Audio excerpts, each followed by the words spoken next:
سلام تخطات تنايز channel كما يتخونوا صبوك تكونوا ناي وتر تمنيتنا بحقنانيو لومون كم وترو أقد داسن وانا ون زينان حبريتان تنتنان هزنا لكم قريبنا لنا بمجمريا قن روحو سودة عامت نقول لهم آمن تكرسنا كم ما بحفشان زبيرترا انكو عبزعبي كبور بعالم مسكال أبقى عناك نبل دلي بعالم مسكال هذا كابتم عبيت بعالت نايز بكريستيان كوينوم أب أزيو تسفو مدرخ ناي حرسين هجرنا مهرتك حافظ أبز الدنادنلو أوان سلز بعد ما فلو يترجم زلوا بعليو أبي يرترى ما أبي أدنى أخبروت كم استبع عليه قال حبري تاب من قدي أتو يمان جبر مسكال وتشينيرو مشم تملختي تنهلنا كرينا it's very important one أبز حجز لنا مدرخ مالتيو حرص نهلا بزعباتنا ودعمت زملكات كنجبرينا قتيلنا أفكابينا زلوا كرتات بغربا كنرينا بروباغندا نايت حجز قصل زلوا ناير ترازينا بخمي كم زقمت الوان بخمي كم زتقملون دما كنركب فتنينا it's going to be very important أجزاكي وصلنا جن بس كنجمر let's go የባህር በር እንደሚያስፈልጋት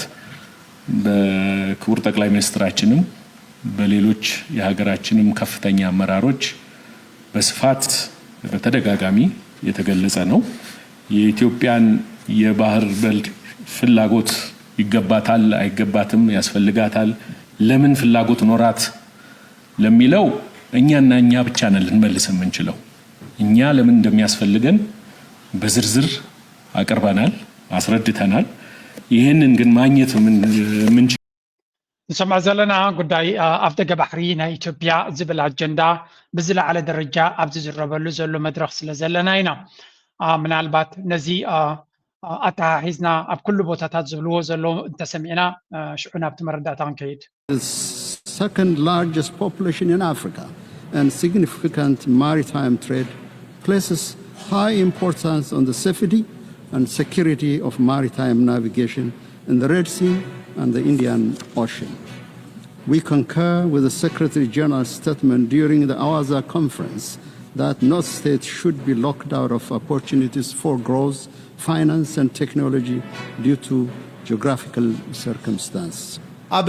وسن كيح بحرن هندو كانوا سنزركبا أفدق بحر زي بلن هاجرات معرض تكامنت أفدق بحر نكرخبا بريزيدنت إثيوبيا ودب حبرات منجستات حتيتو إثيوبيا أب وسن كيح بحرن هندو كانوا سنزركبا قندما أفدق بحر زي ولن هاجرات علم لق حق استقتل ربحات أفدق بحر خب قادسات سر حلاك بليو بريزيدنت إثيوبيا تاي إزق سلاسي تزاري بزولو أبتين ببل سمنا جزء استقايد وجباي ودب حبرات منجستات زرباز اسمعه بريزيدنت إثيوبيا تاي إزق سلاسي كيح بحرن هندو كانوا سن كرسو كل ود سب سلازغونو نخلو معرة بتصحنت كخوني قبايلو ات بريزيدنت إثيوبيا وسيخو ات بحري كرسو كل ود سب كم زغونة زقلز عالم لخ مسل تتكامنت أفدق بحري عالم لخ حقتات تغتيلو تكبراو كخوني قبايل مايلو كرم حجي أب أوازا تركمانستان تخايلو أب زنبرة سالسا قباي أفدق بحر زي بلن هاجرات وانا صحفو ودب حبرات منجستات أنطونيو غوتيريز نزبولو زرباز الزخاخرة بريزيدنت إثيوبيا ما نم هاجر بجيوغرافي تحاتيرا قبل معاد كتسناغل كم زي قبايو أما لاخيتوم إثيوبيا كمتي أب وسن كيح بحرين هندو كانوا سنزلوا هاجرات أفدق بحري بدبلوماسياون سلاماون من قدي نكرخبات تسعر نبعلون أفدق بحري كم ريوز لنا زيتي حدش تياتر ناي إثيوبيا أب عالم درجات قبر زلوا بكل من قد كن فتشينا مغنياتو دايما داي تباهيليو تزقرم كي حفرسي أب كبابك أي بحرين هنداو كانوا سنزلوا تراي هي بأتلانتيك زلوا على بوركينا فاسو على مالي قال أي قبانن مالدي سلامتا أب هنداو كانوا سنة بحرين زلوا هجرات راي بفلوي كابتدنا أملاخ تفترو كتك أما زقد كيف كان لنا اللي هو زبل زلوا مبردة رؤسهم بتخكل كي يسرحيو دحان نملس نابي كنا تسل زلناينا زي زربازي بيماننس أجامن كل سب دي بانك خجبر زلوا يقبر دمالو let's start. One of the issues Djibouti they have a military bases. Why Djibouti they sign an agreement with France? They escape from Ethiopia so that at least they are going to protect themselves. That's a fact. Okay. انتهي سكيلو مجمريا هذا أبزي مالنا ما يرتراون أستوعيلون صبوغ يركو جنزبا زلو نجر بفلاي بقربيتنا أنا جبتك نزارب كلنا بزحات يرتراويان تفكلنيا حبريتا وين صبوغ مرداتها يبلنا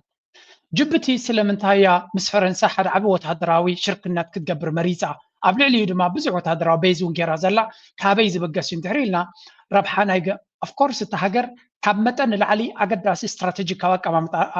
أبزلوا بوتايا زلا extremely important بابيل مندب متأب بابيل مندب سلزلا أزيا قداسي جنسات رايكون بنيون يمن الله إيرتراون الله سلزي حدا كابتي نجبتي مس فرنسا انقذ له شركنا تاخذ جبر زغددان تايو فرنا إثيوبيا زيوم سبازياتهم كمبروني يكونون زيوم حجر زيوم بقصري أنا كركبهم هيكله كندوم سراويت تجبر هيكله كندوم وتهدروا عقم تجبر هيكله سلزي زيوم قربيت زيوم كده قصنا سلزي كله نعتاتهم كفرهم الزغل نعتاتهم أب مسمرهم كتحزم الزغل حيال هجر ركب كنجبر لنا بمبال مس فرنسا زجبرته ركب كابزيز بقاسي بالعلوزي بروفيسور يو حدا عبي فتاوي إرتراون زخونيو إذا زربا إذا قدايزي إذا حجة أبي أحمد زبلو زلو درامان زربا السود ما ينفزحات هجراتنا أفريقيا ناكالز وزن زلو أبي إرترا خي كدنا خلنا سوماليا كدنا عمت أبي أحمد نف سومالي لاند كأكيد بميمورandum of understanding جيرا لو خمس بالن تاجيرا immediately مسكبسي وتهدراوي سممع جيرا وتهدراوي سممع defense agreement جيرا ስለዚህ እንታዩ እቲ ኣብን ኢትዮጵያ ዝበሃልና 4 ኪሎ ኢምፓየር ስቴት ዝገብሮ እንደራ ነቶም ከባቢ ዘለዎ ሃገራት ኣብ ዓበይቲ ወታደራዊ ኪዳናትን ስምምዕን ንኽኣቱ ዝድርኾም እዩ ኤርትራ ድሕሪ 10 ዓመት እዚ ናይ ሰውራ ወለዶ ናብቲ ዝቕፅል ወለዶ መሰረከባ እዚ ዲቤት እዚ am 100% sure ከም ብሓድሽ ክለዓል ምዃኑ بوجن إثيوبيا بلكم يلهم إيرترا مس عبيت هجرات ديلس كتجبر على كسي ناقد نبر انتقينا زبل دي بيت زحات من ساعات زحجز اللي ولده زدليه نجار مخانكم فلت علمنا تي عبو ولده تنا يسورا ولده نزل نجارزي بزحزك أو ما تسميها أبزي كان ليه ونسميها إيرترا مس عبيت هجرات ديل كتجبر على لكن بالكل نو نحنا بعلنا قبينا نحنا بعلنا نخلينا زبل اللو أجري ناتكم ريتيسو زحاتهم ناشتو ولده زلو إيرترا وينجن إزز أجامزي كاب أب 10 عامات كمان لصوم أيدليونيوم دخام الناس اللي زلنا وتهدرا عقنات ناس لأننا نعقد يكوننا مسكالات عبيت هجرات ركب زد اللي إزي عبد بوبنا زلوا حجر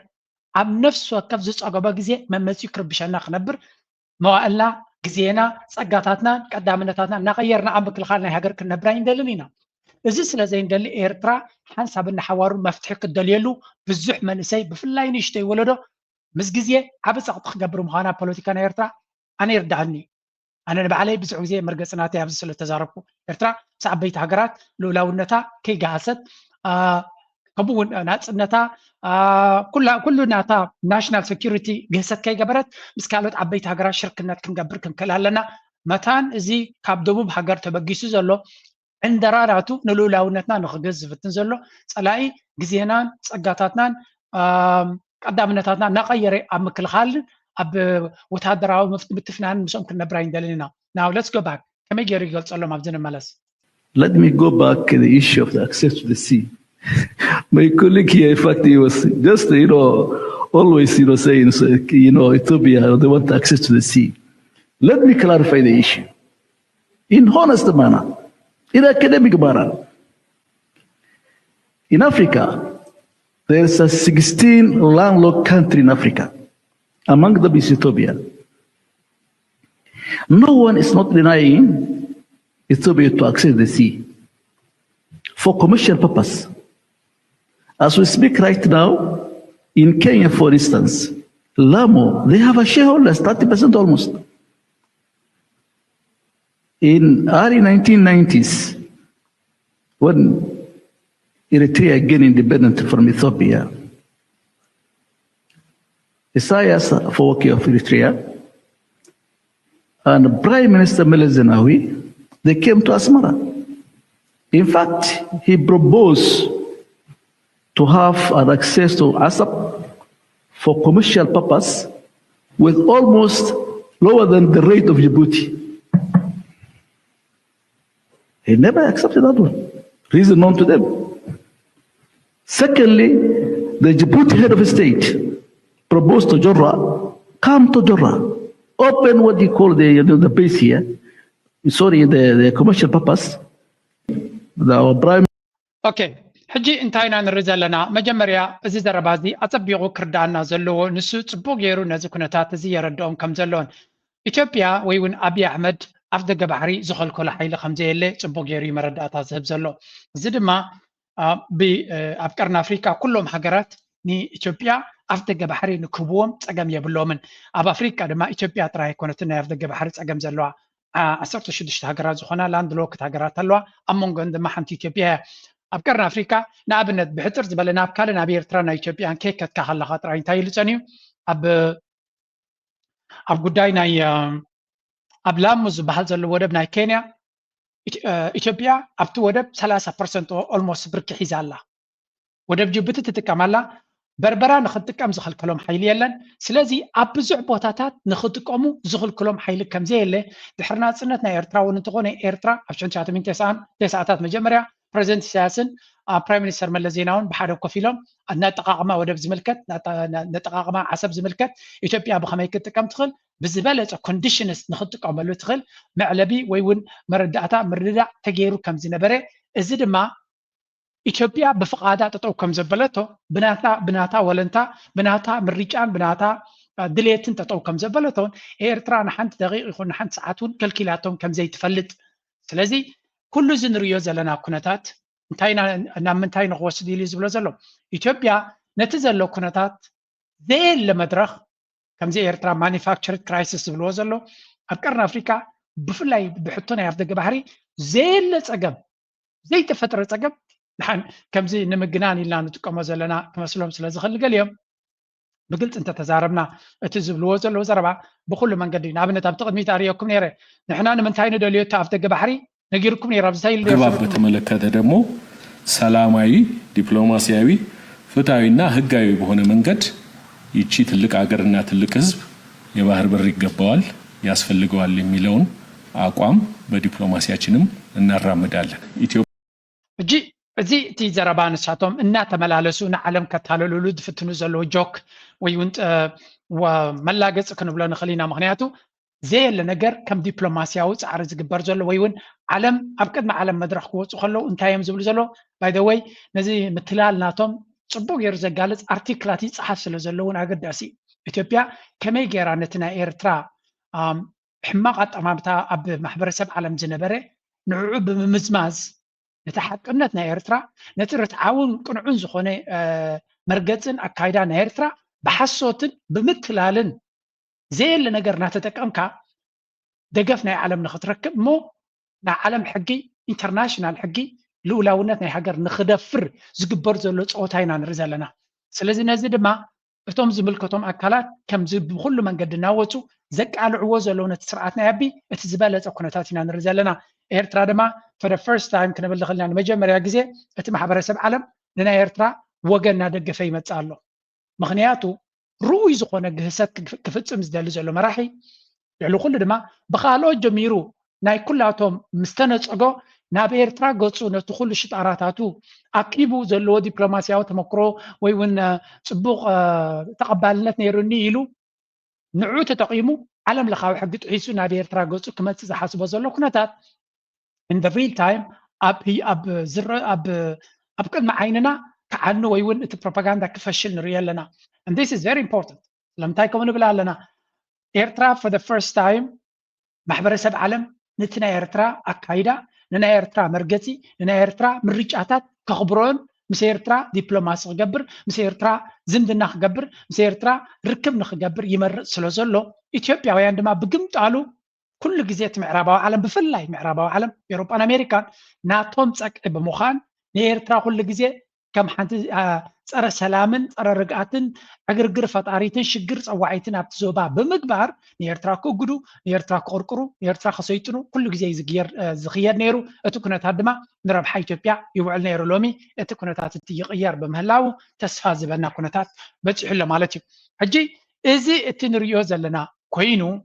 ካብዚ ናበይ ገፁ ክቕፅል ይኽእል እዚ ኩነታት እዚ ክንርኢ ክንፍትን ኣለና ምክንያቱ ሓንቲ ካብቲ ርኡይ ዝኾነ ሓሶት ናይ ኢትዮጵያ ሕጂ ብዛዕባ ኣብዚ ቅድመ ይኹም ከሪአኩም እየ ንሱ ድማ listen to this one now እቲ ናቶም ከመይ ገይሮም ንዘየለ ነገር ከም ዘሎ ገይሮም ብፖለቲካ ናትና ክላገፁ ከም ዝፍትኑ አቋም ለውጥ ከባህር በር መውጫ ወይም አክሰስ ቱ ሲ ጋር በተያዘ ከኢትዮጵያ ጋር ጠበቅ ያለ ውጥረት ውስጥ የገባችው ኤርትራ በመጨረሻም ሸብረክ በማለት መነጋገር ይቻላል ስትል አስታውቃለች። ከዚህ ቀደም የቀይ ባህርና የባህር መውጫ ጉዳይ በኢትዮጵያ መንግስት በኩል ጠበቅ ብሎ ሲነሳ ይህ ጉዳይ እኔን የሚመለከት አይደለም፣ ስለማን እየተወራ እንደሆነ አይገባኝም፣ ሀሳቡ በኢትዮጵያ ባለስልጣናት በኩል እየተደጋገመ ይነሳል፣ በእንደዚህ አይነት ጉዳይ ለመነጋገር ዝግጁ አይደለውም በማለት የተሰራጨው በማንም አይደለም። የመረጃው ምንጭ በኢትዮጵያ ኤርትራ ኤምባሲ ነው። በፌስቡክ የማህበራዊ ትስስር ገጹ ላይ አጋርቶታል። የኤርትራ ልዑካን ቡድን እየመራ ወደ ኒውዮርክ ያቀኑት የሀገሪቱ የውጭ ጉዳይ እስኪ ኣብዚ ረአዩልና ናይ ብሓቂ መሰንበት ዝኾነ ኩነታትና ንርኢ ዘለና ሰበር ዜና እንታይ እዮም ዝብሉ ዘለዉ ድሕሪ ሕጂ ካብ ኢትዮጵያ ስርዓት ኣቢ ክሳዕ ክንደይ ናይ ሓሶት ፕሮፓጋንዳ ናቱ ከመይ ምዃኑ ንኽርዳእና እዩ ብዙሕ ግዜ ዲባንክ ክንገብሮ ወይ ከዓ ከነጋልፆ ብዙሕ ግዜን ብዙሕ ኤነርጂ ናጥፊና ኣለና ግን ኣካል ናይ ስራሕና ስለ ዝኾነ ክንቅፅሎ ኢና እንታይ ይብሉ ኣለዉ እስከ ብሬኪንግ ኒውስ I am ready for negotiations Eritrea ምስ ኢትዮጵያ ዝተኸገብር ተሰማምዒ ትብላላ Eritrea announces its readiness to discuss the Red Sea issue with Ethiopia during a discussion with the President Trump's senior advisor on Africa affairs Eritrean Foreign Minister Osman Saleh stated that እንታይ ይብል ዘሎ ኣብ ትርክብ ምስ ሚኒስትር ኣማኻሪ ናይ ዶናልድ ትራምፕ ኣብ ዝተራኸብሉ ሚኒስትር ቢያቶ ወፃኢ ሃገር ኤርትራ እንታይ ገይሩ ይብሉ ኣለዉ ንሕና ድልዋት ኢና ምስ ኢትዮጵያ ብጉዳይ ናይ ዓሰብ ብጉዳይ ናይ ቀይ ባሕሪ ክንዘራረብ ኢሎም so እንታይ ዝብል ዘሎ it is that launch of his book titled መደመር እዚ ከዓ መንግስቲ ኢትዮጵያ's prime minister ኣብቲ ርክብ ገይሩ ኣብ ጣውላ ቀልጢፋ ክትመፅእ ኣለዋ ነቲ ጉዳይ ናይ ኢትዮጵያ ተቐቢልኩም ንሕና ሕቶ ናይ ባሕሪ ይምልከተና እዩ ኮፍ ኢልኩም ሳና ክትዘራረቡ ኣለኩም ኢሉ ፃውዒት ገይሩ ከም ዝነበረ ኤርትራ ድማ our brothers and sisters should realize ገለገለ ኢሉ ነይሩ I'm ready for negotiations ትብላላ ኤርትራ ዝብል ዘረባ ናይ ዘረባ እዮም ግን ከምኡ ዝብሉ ዘለዉ ኣይ ናይ ዘረባ ኤርትራ ምስ ኢትዮጵያ ንኽዛተ ድልውነት ኣለኒ ብምባል ዝገለፀትሉ which part ኣበይናይ ክፋል ዝተባህለ ዘረባ ኢና ክንዲዚ ዘዛረብ ዘሎሲ ኤርትራ ምስ ኣብዚ ናይ ዩኤን ርክብ ዝነበረ ድሓን ብዘረባ ዘይንሰምዖ ኤርቲቪ ገይሮሞ ስለ ዘለዉ እንታይ እዮም ተባሂሎም እስከ ካብ ኤርቲቪ ክንሰምዕ ናይ ክፋልና እትዮም ኤርትራ ሬድ ከም ዘላ ተገሊፁ እናበሉ ዝነግሩና ዘለዉ እንታይ ተባሂሉ እስከ ስምዑ ኣብዚ عثمان صالح زمراح لعلواي لو خير تراغ ونغوني مبل 80 عامتاو على حفشاو بايتو حبرات هاجرات لومي 25 مسكرم اب نيويورك مس منسترات غدايات وصاي استفلالي هاجراتن فليتي لاختي اوروبا حبرات ابقرنا افريكان ركبات اكايدو ملوتو حستو بملكع صبصاب تداليلو غير مسكال غير ኤርትራ ምስ ሚኒስተር ጉዳያት ወፃኢ ኩባ ብሩኖ ሮድሪገዝ ሚኒስተር ጉዳያት ወፃኢ ሽወደን ማርያም ማልመር ሚኒስተር ጉዳያት ወፃኢ ኦማን በደርቢን ሐመድ ሚኒስተር ጉዳያት ወፃኢ ጋምቢያ ሰሪን ዌበር ኣብ ዝገበሮ ርክባት ጉዳያትን ኣብ ሕብረት ኣብ ቀርና ኣፍሪካ ዶክተር ኣኔት ዊቃን ከምኡም ዝግባእ ቀይሕ ባሕር መርገፅን ርእቶን ኤርትራ ኣብቲ እዋናዊ ዛዕባ ውዕን ክብለጠቕ ዝብል بزخوني تا مس فلوي لو خاي تقصوان مثلا نتكال دبلوماسيا وركبات رايدعان بصحف انترانا يو حنتا يبلنانيو ازيتي منغست ايرترا مس اما دونالد ترامب ويون ناي منغست امريكا ابز تراخبولو زوصو حبريتا نصور زخوني ابزيات صحيف له نزا زربازيا ترغيموم ايرترا مس ኢትዮጵያ بغداي عسب كزراربي ኢላላ ዝብሎ ዘሎ እንታይ እዩ ኣብ ሳልሳይ ፓራግራፍ ክንከይድ His Excellency ክቡር ሚኒስትር ጉዳያት ወፃኢ ሃገር ኤርትራ አቶ ዑስማን ሳልሕ እንታይ ይብሉ ኣሎ ኤርትራ ድልውነታ ንትርጉም ዘለዎ ጽምዶን ዝርርብን ንትርጉም ዘለዎ ጽምዶን ዝርርብን ግን ኣብ ምንታይ ተመርኮሰ ይብሉ ኣሎ ኣብ ምንታይ ተመርኮሰ that respect national sovereignty ሃገራዊ ልኡላውነት ዘኽበረ ወይ ንዑ ኣብ ግምት ዘእተወ ካልኣይ ድማ while exploring areas of common interest ከምኡ ድማ ንልኡላውነት ናይ ሃገራት ብምኽባር ንሃገራት ሓበራዊ ረብሓ ሓበራዊ መክሰብ ከምፃ ኣለና ኣብ ዝኽእል ነጥብታት ብፍላይ ንቀርኒ ኣፍሪካ ዝምልከት ድዩ ንጉዳይ ናይ ናይል ዝምልከት ድዩ ናይል ባዚን ማለት እዩ ከምኡ ድማ ንቀይሕ ባሕሪ ዝምልከት ንኽንዘራረብ ብልውልነት ኣለና ንዝበለቶ ነዛ ዘረባ እዚኣ ተቐቢሎም እዮም ኤርትራ ምስ ኢትዮጵያ ክዘራረብ ይደልየ ንጉዳይ ዓሰብን ንጉዳይ ቀይሕ ባሕርን ማእስ ከም ዝርራብ ኣብያትኩም ነይራ ኤርትራ ማእስያ ወደባዊ ኣገልግሎት ንኽትሓቱ ወይ ንኽትወስዱ ከልኪላትኩም ነይራ እዚ እጂ እንታይ ኢና እዚ ንሪኦ ዘለና መርኣያ ናይ ኣብዚ ክንሰምዖ ዝፀናሕና ፕሮፓጋንዳ ወይ እውን እዚ ሰበር ዜና ተባሂሉ ወፂኡ ፀንሐ ቅድሚ ሕጂ ልክዕ እንታይ ርኢና ነርና ትዝክርዎ ተኮይንኩም ኣብይ ኣሕመድ ሜሞራንደም ኦፍ አንደርስታንዲንግ ምስ ሶማሊላንድ ምስ ገበረ ልክዕ ከምዚኣ ገይሮም ሰበር ዜና ኢትዮጵያ ኣብ ደገ ባሕሪ ናይ ዋና ኣብ ደገ ባሕሪ ኮይና ወደብ ረኺባያ ኣምላኽ መስገን ብዝብል ፕሮፓጋንዳ ብዝሰፍሐ መልክዕ ከምዚ ዓይነት ዘረባ ገይሮም ነዊሕ ትንተና ነዊሕ ድራማን ሰሪሖም ሉ ሓደ ዓመት ምስ ፀንሐ ድማ ኩለንተን ፖስት ካብ ሶሻል ሚድያ ናቶም ደሊት ገይሮማ ማለት እዩ ሕጂ ድማ ኤርትራ ምስ ኣሜሪካ ፅምዶ ንክትገብር ንሓበራዊ ሽርክነት ልኡላውነት ናይቲ ሃገር ኣብ ግምት ዘእተወ ወይ እውን መትከላት ናቱ ልኡላውነት ናይ ሃገራት ዘኽብር ዓለም ለኻዊ ሕጊ ዘኽብር ዝርርብ ንክትገብር ክፉት ምዃኑ ኣፍ ደጊያ ገሊፃ ኣላ ነዚ ድማ ብተደጋጋሚ ትብሎ ዝነበረት ሓድሽ ነገር ኣይኮነን ሕጂ እንታይ እዩ ስርዓት ናይ ኣቢ በዚ ፕሮፓጋንዳ ዝቀይሩ ምስ ኤርትራ ክዘራረብ እየ እንድሕር ኢሉ ኦኬ ዝርርብ ናይ ግድን እዩ ክህሉ ኩሉ ዓይነት ዲፕሎማስያዊ ፀገም ብዝርርብ ይድፍታሕ ኣብ ዝርርብ ዝኣምን ሰብ እያ መንግስቲ ኤርትራ ዝርርብ ክገብር እዩ ኣብ ገለ ፖይንት ዝርርብ ክግበር ይኽእል እዩ ምክንያቱ ኩሉ ነገር ብኩናት ጥራይ ኣይኮነን ዝፍታሕ ወላ ኩናት እውን ዝገበርካ እኮ ድሕሪ ኩናት ዝርርብ እዩ ዝመፅእ ስለዚ ምናልባት እዚ ሚኒስትር ጉዳያት እዚ ሽሙ እዚ መስዓድ ጳውሎስ ናብ ኣማኻሪ ናይ ዶናልድ ትራምፕ ማለት እዩ ንሱ ንብዙሓት ሃገራት ኣብ ምፍታሕ ዓብ ግደ ኣለዎ ምስ ኤርትራ ድማ ፅምዶ ክገብር ይደሊ ስለ ዘሎ ምስ ኢትዮጵያን ኣብይ ኣሕመድን ድማ ተራኺቡ ስለ ዝነበረ ኩናት ከይትገብሩ ኢልዎም ስለ ዝነበረ ምናልባት ኣብ መንጎ ክልቲኦም ሽምግልና ገይሩ ነቲ ኩነታት ናብ ንቡር ክመልሶ ናብ ሓደ መዕለቢ ከምፅኦ ሓበራዊ ስራሕ ክግበረሉ ዝኽእል መንገዲ ክፈጥር ይበሃል እንተሎ ንሱ እቲ ኮይኑ እቲ ኣጀንዳ ደን መብዛሕትኡ ኤርትራዊ ዝሰማምዓሉ ጉዳይ እዚ ወላ ሓንቲ ዘከራኽርን ዘበኣስ ምክንያት ድማ የለን እንድሕሪ ኤርትራ ብዓለም ለኻዊ ሕጊ ልኡላውነት ኤርትራ ኣኽቢርካ ወደባዊ ኣገልግሎት ምስ ኢትዮጵያ ተዘራሪቦም ክጥቀምሉ እዮም ንዝብል ዲቤት ኮይኑ ኤርትራ ዌልካም ክትብሎ ከም ትኽእል ጥርጥር የብለይን ኢንፋክት ነዚ ዘረባ እዚ ብብዙሕ መንገዲ ክትንትንዎ ኢና ንሰምዕ ዘለና This means higher costs, endless paperwork, and a constant sense of vulnerability, as Ethiopia depends on the goodwill and stability of others for its economic lifeline. Enter Saudi Arabia. Long known for its vast oil reserves and desert wealth, the kingdom is now, under Crown Prince Mohammed bin Salman, determined to diversify and expand its influence far beyond oil. The kingdom has set its sights on the sleepy, underused Eritrean port of Assab. What looks like a forgotten outpost to some, Saudi Arabia sees as a billion-dollar opportunity to transform trade in the region. But this is about much more than business. It's a high-stakes geopolitical chess match, with every move watched closely by neighbors and rivals alike. Saudi Arabia wants a strategic foothold on the African side of the Red Sea. ሕጂ እንታይ እዩ እዚ ዘረባ እዚ ንነዊሕ ዝበለ እዋን ቀድኒዩ ዘሎ እዩ እንታይ ስኻ ኢትዮጵያ ኣፍ ደገ ባሕሪ ብብዙሕ መንገዲ ንኽትረክብ ዕድል ዘለዎ ሃገር እያ ግን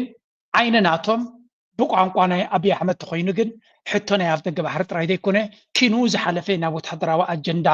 ዝኸደ ወተሃደራዊ በይዝ ንሓይሊ ባሕሪ ናቶም ክእትውሉ ዝኽእሉ ፊልድ ማርሻል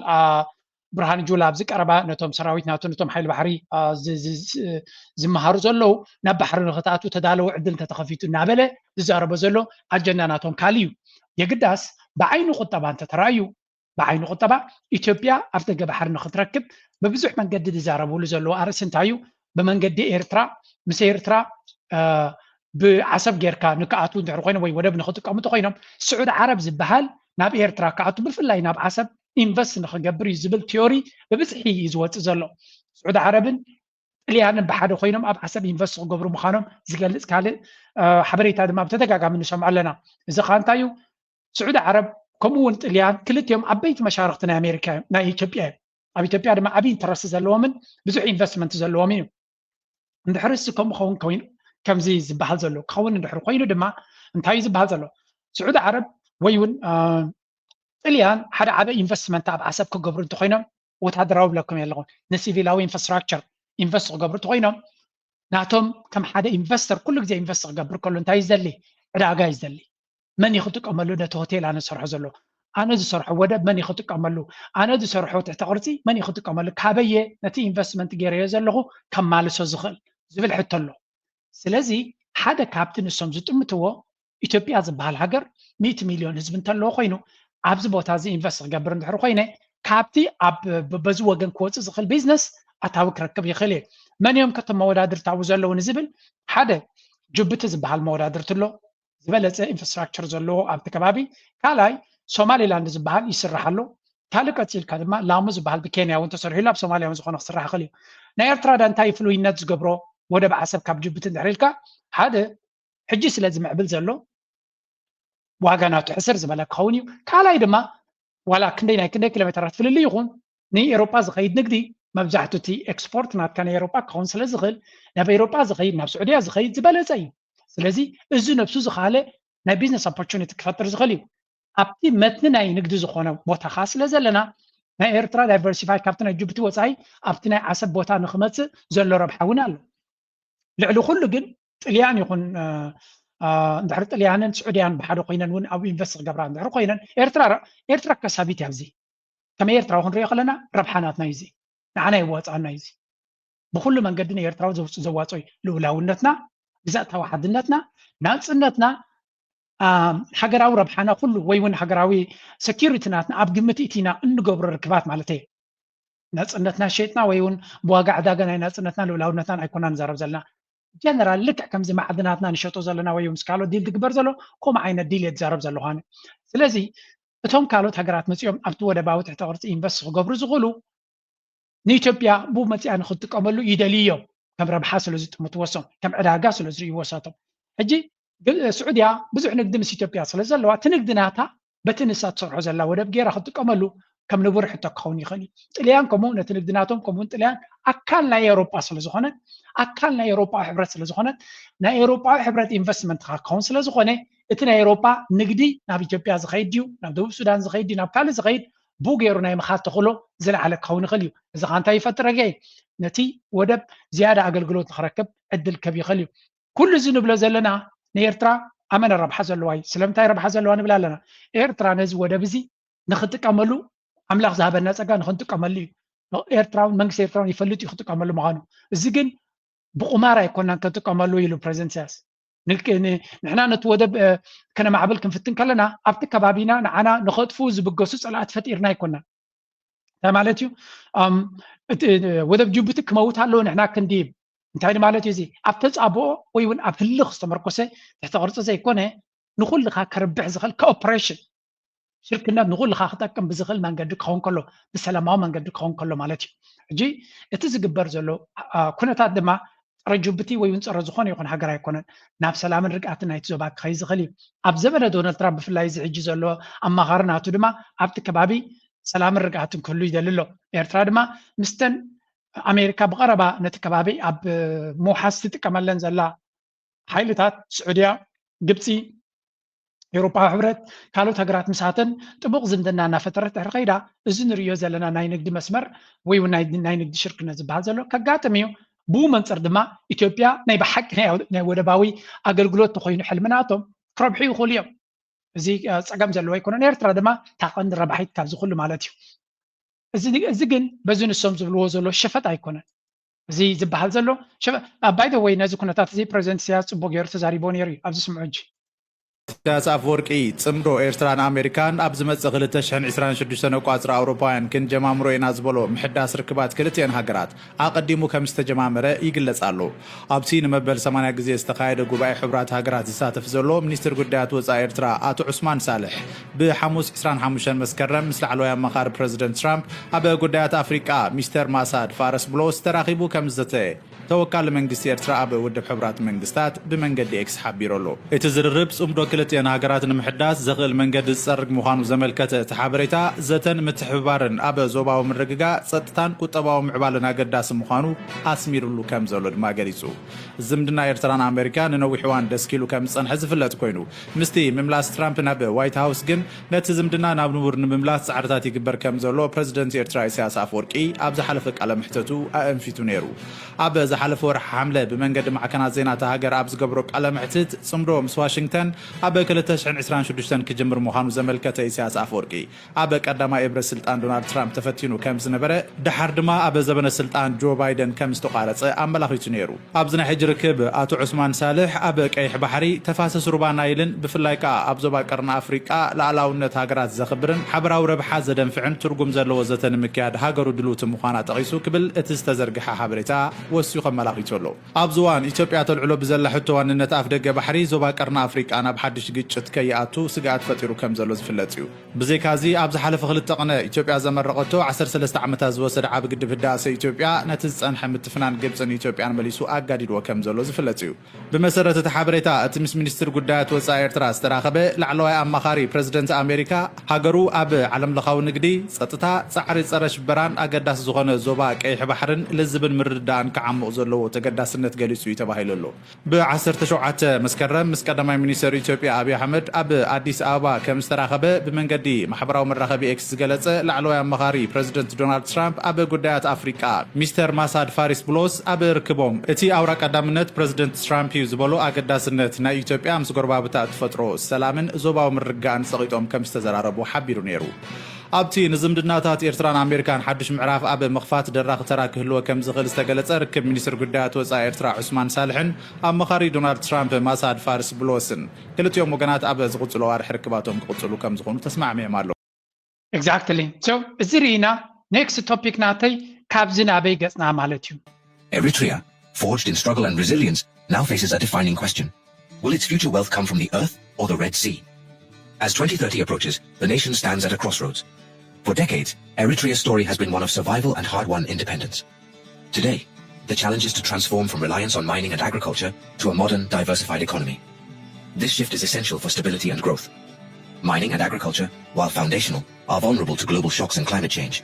Eritrea must build a dynamic, innovative economy that creates opportunities for all, especially its youth. The time for bold action is now. This video explores how Eritrea can unlock new potential in tourism, renewable energy, and technology. We'll see how its unique geography. The sun beats down relentlessly on Assab. ብሓፈሻ ክልተ ነገራት ኢና ንርኢ ዘለና እሱ ድማ እንታይ ዝብል እዩ ኤርትራ ካብዚ ኣብዚ ሕጂ ዘላቶ መድረኽ ናበይ ገጻ ክትከይድ ትኽእል ማለት እቲ ዘሎ ኩነታት ንሪኦ ኣለና ኤርትራ ኣብ ሓደ ፍሉይ መድረኽ ከም ዘላ ንሱ ድማ ቀርን ኣፍሪካ ነፍሲ ወከፍ ሃገር ኣብ ዲፐር ትራብል ኣብ ከቢድ ዝኾነ ወጥሪ ኣብ ዘለዋሉ ኤርትራ ሓውሲ ሰላም ኣሚን ኣብ ውሽጢ ኤርትራ ሰላም ከም ዘሎ ጽቡቕ ጌርና ኢና ንፈልጥ ናይ ኩናት ይኹን ናይ ተቃውሞ ናይ ዕግርግር መንፈስ የለን ስለዚ ኤርትራ ፕሮጀክት ዝቕፅል ዓመታት ናታ ብቁጠባ ግስጋሰን ክትገብር ንህዝባ ድማ ናብ ዝበለፀ መድረኽ ንምስግጋር ምርጫ ናታ እንታይ ክኸውን ይኽእል ቁጠባዊ ሕውየት ናታ ወይ እውን ግስጋሰ ናታ ኣብ ምንታይ ዘተኮረ ክኸውን ዝብል እዩ ሓደ ካብቲ ብዙሕ ሰብ ዝዛረበ ዘሎ ማዕድናት ናይ ኤርትራ እዩ ማዕድናት ናይ ኤርትራ ብዙሕ ማዕድናት ከም ዘለዋ ምናልባት ኣብ ካል እንተዘይስማዕኩም ጀነራል ስብሓት ፍሬም ሰፊሕ ዝኾነ ትንተና ቅድሚ ክንደይ ዓመታት ዝሃበሎ ኤርትራ ብዙሕ ማዕድናት እዩ ዘለዋ ሕጂ ኩሉ እዚ ዘለና ፀጋታት ማለት ኤርትራ ኣብ በዳሂ መድረኽ ኮይና እያ ዘላ ኢና ንብል ዘለና እወ ብድሆታት ኣሎ እቲ ብድሆታት ግን ኣብ ኩሉ ቀርኒ ኣፍሪካ ዘሎ ኣብ ኤርትራ ጥራይ ኣይኮነን ዘሎ እቲ ብድሆ ኤርትራ ካብ ናይ ካልኦት ኣፍሪካውያን ወይ ናይ ቀርኒ ኣፍሪካ ካብ ሱዳን ካብ ሶማልያ ካብ ኢትዮጵያ ካብ ካልእ ሃገር ኣብቲ ቀርኒ ኣፍሪካ ዘሎ ዝኸብድ ብድሆ የብላን ኣብዚ እዋን እዚ ሓቂ ንምዝራብ ናይ ኤርትራ ብድሆት ዝሓሸ የስ ብወገን ኢትዮጵያ ክግበር ዝኽእል ናይ ኩናት ሸንዳዕዳሕ ንርኢ ኣለና ግን ኢትዮጵያ ንባዕሉ ኣብ ከመይ ዝበለ ኩናት ዘሎ ይፅንሄ ኢለ ከርየኩም ኩናት ጥራይ ዘይኮነስ ኣብ ከመይ ደረጃ ወዲቑ ከም ዘሎ ስለዚ ኤርትራ ነቲ ዘለዋ ፀጋታት ኤክስፕሎይት ኣብ ምግባር ንምምዝማዝ ፀጋታት ናታት ክሳዕ ክንደይ ክትጎይያ ዝብል ኣርእስቲ እዩ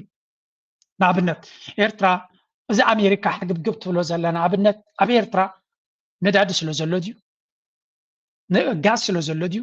ጂኦተርማል ፀጋ ስለ ዘሎ ድዩ ጂኦተርማል ዝበሃል ካብ ውሽጢ መሬት ክወፅእ ዝኽእል ናይ ጋዝ ናይ ፀዓት ከተመንጭወሉ ትኽእል ሓይሊ እዩ ኤርትራ ከምኡ ከም ዘለዋ እዩ ዝንገር ኤርትራ ነዳዲ ስለ ዘለዋ ድዩ ጋዝ ስለ ዘለዋ ድዩ እቲ ናይ ፖታሽ ዕደና ድዩ ኣብ ልዕሊ እቲ ስትራቴጂካዊ ኣቀማምጣ ናትና ስለዚ ኣሜሪካ ኣብ ዘበነ ዶናልድ ትራምፕ ኩሉ እቲ ትገብሮ ዝምድና ንረብሓ ናታ ዘቐደመ እዩ ንረብሓ ናታ ክብለኩም ከለኹ ክሰርቀካ ኢላ ጥራይ ዘይኮነሲ እሱ ክፋል ናቱ እዩ እንድሕሪ ፅቡቕ ጌርካ ኔጎሽት ዘይጌርካ ክሰርቀካ ብሓፈሻ ግን እታ ሃገር ፀጋሚ ዘለዋ ኣሜሪካ ድማ ንዓዓ እውን ረብሓ ምዝረኣያ እምበር ግብረ ሰናያዊ ዲፕሎማሲ ክገብሩ ወይ እውን ኣይዲዮሎጂካዊ ዲሞክራሲ ስለዝኾኑ ወይ ግዲ ስለዘይኮኑ ዝበሃል ዘረባ የለን ስለዚ ኤርትራ ዘለዋ ፀጋታት ኣግሬሲቭሊ ኤክስፕሎይት ክትገብሮ ወይ ብዝቐልጠፈ ንቁጠባ ንምህናፅ ንህዝባ ንምድሓን ዘለዋ ሕፅረታት ንምእራም ክትጥቀመሉ ትኽእል ዶ ንዝብል ሕቶ ብብዙሓት ወገናት ከም ሕቶ ዝቐርብ ዘሎ እዩ ባይ ዘ ወይ ብዙሓት ኢንቨስተራት የቋምትዋ ከም ዘለዉ ሓበሬታታት ይርአ ኣነ እዚ ኸ እንታይ እዩ ፀጋታት ስለ ዘለዋ ክሳብ ሕጂ ድማ ስለዘይተመዝመዘ ዘሎ ኣሜሪካ ምስ ሕጂ ትገብሮ ዘላ ወለቕ ዘለቕ ክትብል ናብ በበአና ምስ ኤርትራ ክትገብሮ ትፍትን ዘላ ርክብ ምናልባት ኤርትራ ጽቡቕ ዝኾነ ምስ ኣሜሪካ ጽቡቕ ዝምድና ብምግባር ኣፍ ደገ ናይ ካልእ ኢንቨስትመንት ንኽትከፍት ትዳሎ ከም ዘላ ዝገልጽ ክኸውን ይኽእል እዩ ምናልባት ምስ ቻይና ዘሎ ዝምድና ከምቲ ዝድለ ናብ ዝለዓለ ደረጃ ክድይብ ዘይከኣለ እውን መንግስቲ ኤርትራ ካልእ ዕላማ ስለ ዘለዎ ክኸውን ይኽእል እዩ እንታይ እቲ ካልእ ዕላማ ንብሎ ዘለና ኸ ምናልባት መንግስቲ ኤርትራ እቲ ናይ ቻይና ዓይነት ዝኸድዎ ዘለዎ መንገዲ ምስ ኣሜሪካ እንተገይሮሞ ብዝበለፀ ንክዓብዩ ዕድል ክቦም ይኸውን ዝብል ገምጋም ይህልዎም ምክንያቱ እቲ ዘለዋ ፀጋታት ኤርትራ ብምሉእ ንቻይና እንድሕር ሂባቶ ኣሜሪካ መሊሶም ኣሉታዊ ስእሊ ክህልዎም እዩ ንኤርትራ ድማ ከም ድሌታ ንኸይትኸይድ ተሓፅርዋ እዮም ስለዚ ዋላ እውን ኣብ ጉዳይ ፈለስጤም ዘሎ ሓደ ካብቲ ተዛርብ ዘሎ እዩ ሃገራት ብዙሓት ንፈለስጤም ከም ሃገር ሬኮግናይዝ ክገብርዋ ከለዉ ኤርትራ ደው ትብለሉ ምክንያት እንታይ ነይሩ ዝብል ብዙሕ ሰብ ኣሎ ኤርትራ ግን ቀዳምነት ናታ ረብሓ እዩ ዘገድሳ ኤርትራ ነቲ ዘሎ ጉዳይ ናይ ፈለስጤም ከም ካልእ ሰብ ክንሓልየሎም ንኽእል ኢና ክነብለሎም ንኽእል ኢና ግን ከም ኤርትራ ዝተበደለ ስለዘየለ በቲ ማሕበረሰብ ዓለም ኣብ ዓይኒ ካልኦት ክእትዋ ዝኽእል ነገር ከይትመርፅ ትኽእል እያ ድሓን ንግደፎ ናይ ፈለስጤም ጉዳይ ነፍሱ ዝኻለ ዲቤት ስለዝኾነ ኣብ ካልእ ግዜ ክርዮ ክፍትነ ኣነ ኣብ 2025 ዘገድሰኒ ከም ኤርትራዊ ኤርትራ ንኤርትራ ዘርብሕ ጥራይ ክትገብር ዘሎ ባህለ ንኤርትራ ዘርብሕ ጥራይ ብፀጥታ ድዩ ብቁጠባ ድዩ ብኢንቨስትመንት ድዩ ብወተሃደራዊ ድዩ ንኤርትራ ጥራይ ዘርብሕ ክኸውን ክኽእል ኣሎ ካልኦት ሃገራት እያ ክንሕግዘና ንሱዳን ንሕግዝ ዘለና ንፅድቂ ይኮነን እቲ ብሱዳን ዘሎ ፀላኢ ንዓና እንክጎድኣና ስለዝኽእል ካባና ክርሕቀና ስለንደሊ ኢና ቅድሚ ሕጂ ኣብ ትግራይ ዝነበረ ኩናት ዝሓገዝና እንከም እዩ ምክንያቱ እቲ ሽዑ ዝነበረ ፀላኢ 4 ኪሎ ተመሊሱ ነቲ ቅድሚ ሕጂ ዘሕለፍናዮ 20 ዓመት ክመልሶ ስለዝኽእል ነዚ ጠጠው ከተብሎ ግዴታ እዩ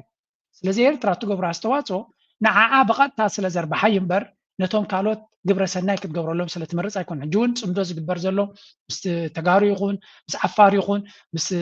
ኣምሓራ ፋኖ ይኹን ንኤርትራ ከርብሕ ብዝኽእል መንገዲ ዝግበር ዘሎ እዩ ኤርትራ ካብ ክመፃ ዝኽእል ፈተናታት ካብ ክመፃ ዝኽእል ኩናት ድዩ ካልእ ዕግርግር መግትኢ ንምግባር ኣቐዲምካ ብእንግሊሽ ፕሮኣክቲቭ በሃል እዚ ፀገም ከይመፀካ ኣቐዲምካ ስጉምቲ ምውሳድ በሃል እዚ እዚ እንታይ እዩ ነቲ ፀገም ክመፅእ ምዃኑ ምስ ፈለጥካ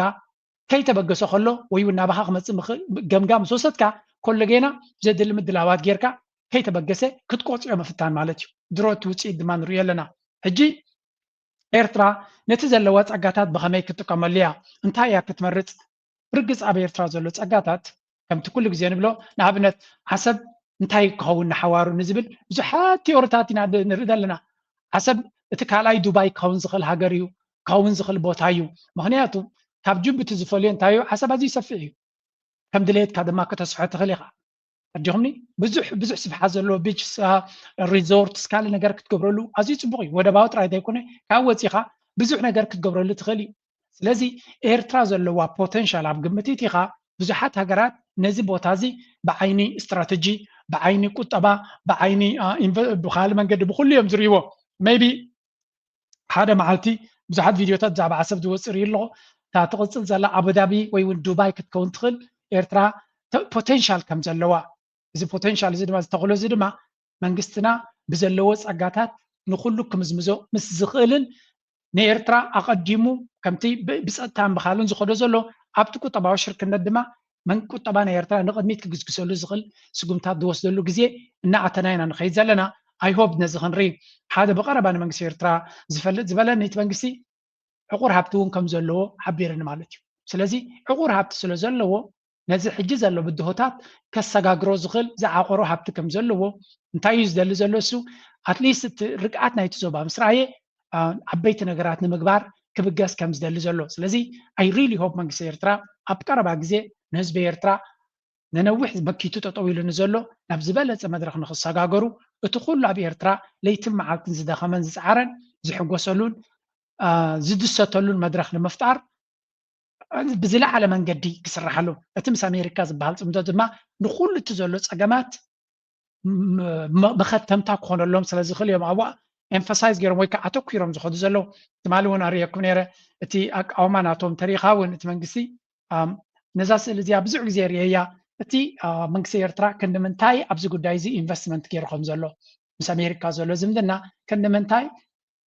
ዕቱብነት ወይ እውን ሲሪየስነስ ኣርእዩ ከም ዘሎ ኢና ንርኢ ዘለና ሕጂ ኤርትራ ነዚ ኩሉ ክትገብር ከላ ካልእ ብደረጃ ዓለም ዝካየድ ዘሎ ኸ እንታይ እዩ ዘሎ And raise your hand if you know the answer. Here's the first question. who shouts death to America? Is it A, Iran, B, Hamas, C, Hezbollah, D, the Houthis, or E, all of the above? እዚ ንሪኦ ዘለና ኣብ UN ፕራይም ሚኒስተር ናይ እስራኤል ቤንያሚን ነተንያሁ ክዛረብ ምስ መፀ ዘጋጠመ ተቃውሞ ኢና ንርኢ ዘለና ብዙሓት ሰባት ኣዝዮም ብዙሓት ዴሌጌሽን ናይ ዝተፈላለዩ ሃገራት ኣድማ ብምግባር ነቲ ዘረባ ናይ ነተንያሁ ገዲፎሞ ከም ዝወፁ ከምዚ ንሪኦ ዘለና ኣብ ኩሉ ሚድያታት ቫይራል ኮይኑ ዝነበረ መልእኽቲ እዩ ነተንያሁ ግን ዕጥጥ ከይበሎ ትዕቢት ዝመልኦ ዘረባናቱ ብኩሉ መንገዲ ገይሩ ከም ዝተዛረበ ኢና ንርኢ ዘለና ኣብ ብዙሕ ቦታታት እስራኤል ዝለዓለ ዲፕሎማስያዊ ፀቕጢ ፕሬሸር ከምኡ ድማ ተነፅሎ የጋጥማ ከም ዘሎ እዩ ዝንገር እቲ እንኮ ከም ድሌቶም ንክቕፅሉ ዝገብሮም ዘሎ ኣብዚ እዋን እዚ ናይ ኣሜሪካ ቪቶ ፓወር ኣሜሪካ ትቦም ዘላ ሽፋን ምዃኑ እዩ ዝንገር ዘሎ ስለዚ እዚ ሕጂ ንሪኦ ዘለና ድማ ሓደ ካብቲ ካብ ግዜ ናብ ግዜ ኣብ ልዕሊ እስራኤል ዘጋጥም ዘሎ ፀቕጢ ወይ እውን ተነፅሎ ምዃኑ ዝንገር ዘሎ እዩ ኣፍኮርስ ንዑ ዝድግፉ ኣብቲ ኣብ ዳሕረዋይ ክፋል ናይቲ ስተጃት እዮም ዘጣቅዕሉን ሞራል ዝህብዎ ዝነበሩ እሳቶም እዮም ከምዚ ብዙሕ ሰብ ዘጣቅዓሉ ኮይኑ ምልክት ኣሎ ኩሉ እዚ ንሪኦ ዘለና ዓለም ንእስራኤል ንምንታይ ብድሆ ትፈጥረላ ከም ዘላ ናይ እስራኤል ተቐባልነት ደረጃ ዓለም ካብ ግዜ ናብ ግዜ እናንቆልቆለ ይኸይድ ኣሎ ነተንያሁ ድማ ብርግፅ ዝኾነ ናይ ስክፍታን ፍርህን ከም ዘይብሉ ነቲ ዝገብሮ ዘሎ ኩሉ ዓይነት ኣካይዳ ንክቕፅሎ መደብ ከም ዘለዎ ነቲ ኣብ ልዕሊ ቀዛ ዝግበር ዘሎ ኩነታት እውን ንድሕሪት ክብል ከም ዘይክእል ካብ ሓሊፉ እውን ምስ ኢራን ክግበር ዝኽእል ኩናት ዘይተርፍ እናኾነ ይመፅእ ኣሎ ዝብሉ ብዙሓት ክኢላታት ኣለዉ ምናልባት ምስኡ ኣተሓሒዙ ኣብ ኣሜሪካ ዓብዪ ጭንቀት ፈጢሩ ዘሎ ወይ ወጥሪ ፈጢሩ ዘሎ ኩነታት ካንርአ It's unprecedented, it's top secret, and it is highly controversial. A move that has shaken up the American military, and at the center of it is a mysterious summon. It came from Pentagon Chief Pete Hegseth this week. The Pentagon, as you would know, is the US Defense Ministry, and Pete Hegseth is the Defense Minister. He has summoned hundreds of senior US military officers to Virginia, specifically to a Marine Corps base. We're talking about scores of generals and admirals, people who command hundreds of soldiers. It came from እንታይና ንሰምዕ ዘለና ሚኒስትር ምክልኻል ናይ ኣሜሪካ ፒት ሄግስ ትበሃል ናይ ዶናልድ ትራምፕ ቀረባ ዶናልድ ትራምፕ ቀረባ ዝፈልጦን ዝፈትዎን ካብ ናይ ቴሌቪዥን ኮሜንቴተር ወሲዱ ካብ ፎክስ ሓላፊ ናይቲ ኩሉ ሚኒስትር ምክልኻል ዝገበሮ ማለት እዩ ንኩሎም ዓበይቲ ጀነራላት ናይቲ ሃገር ኣብ ሓደ ቦታ ህፁፅ ዝኾነ ኣኼባ ከም ዝኣወጀሎምን እዚ ጉዳይ ድማ ንብዙሓት ሃገራት ክፍታ ፈጢሩ ከም ዘሎ ምክንያቱ እንታይ እቲ ዕላማ ምክንያቱ ብብዙሕ ሎጂስቲካዊ ሕቶ ዘለዎም ካብ ዝተፈላለየ ክፋል ናይ ዓለም እቶም ጀነራላት ኣብ ቨርጂንያ መፅኦም ምስኡ ክራኸቡ ትእዛዝ ምሃቡ እንታይ ፅልዋ ስለ ዘለዎ ወይ ንምንታይ ዓይነት ኩናት ይዳለዉ ስለ ዘለዎ ዝብል ብዙሕ ብዙሕ ፍሪ ፈጢሩ እቲ ዘገርም ኣብ ዘበነ ዶናልድ ትራምፕ ነዚ ጉዳይ እዚ እንታይ ዘጋጥም ዘሎ ኢሎም ዝሓተትዎ እንታይ ልመሊሱ ስምዑ ኣብዚያ ክንሰምዕ maybe ከተሰቐና እንትኽእል እያ President J.D. Vance had to step in. Secretary Hegseth is inviting military leaders from all around the country on Tuesday. Will you also be there? From all around the country to what? To Virginia. He's inviting the generals and admirals to Virginia for a big meeting. Well, I know. I love it. I mean, I think it's great. Let him be friendly. Let him be friendly with the generals and admirals from all over the world. Why is there something? No, but is there something wrong with it? What is it about? Will you be there personally as well? What is it about? Well, I'll be there if they want me. But why is that? ኣይፈልጥን ነይሩ ዶናልድ ትራምፕ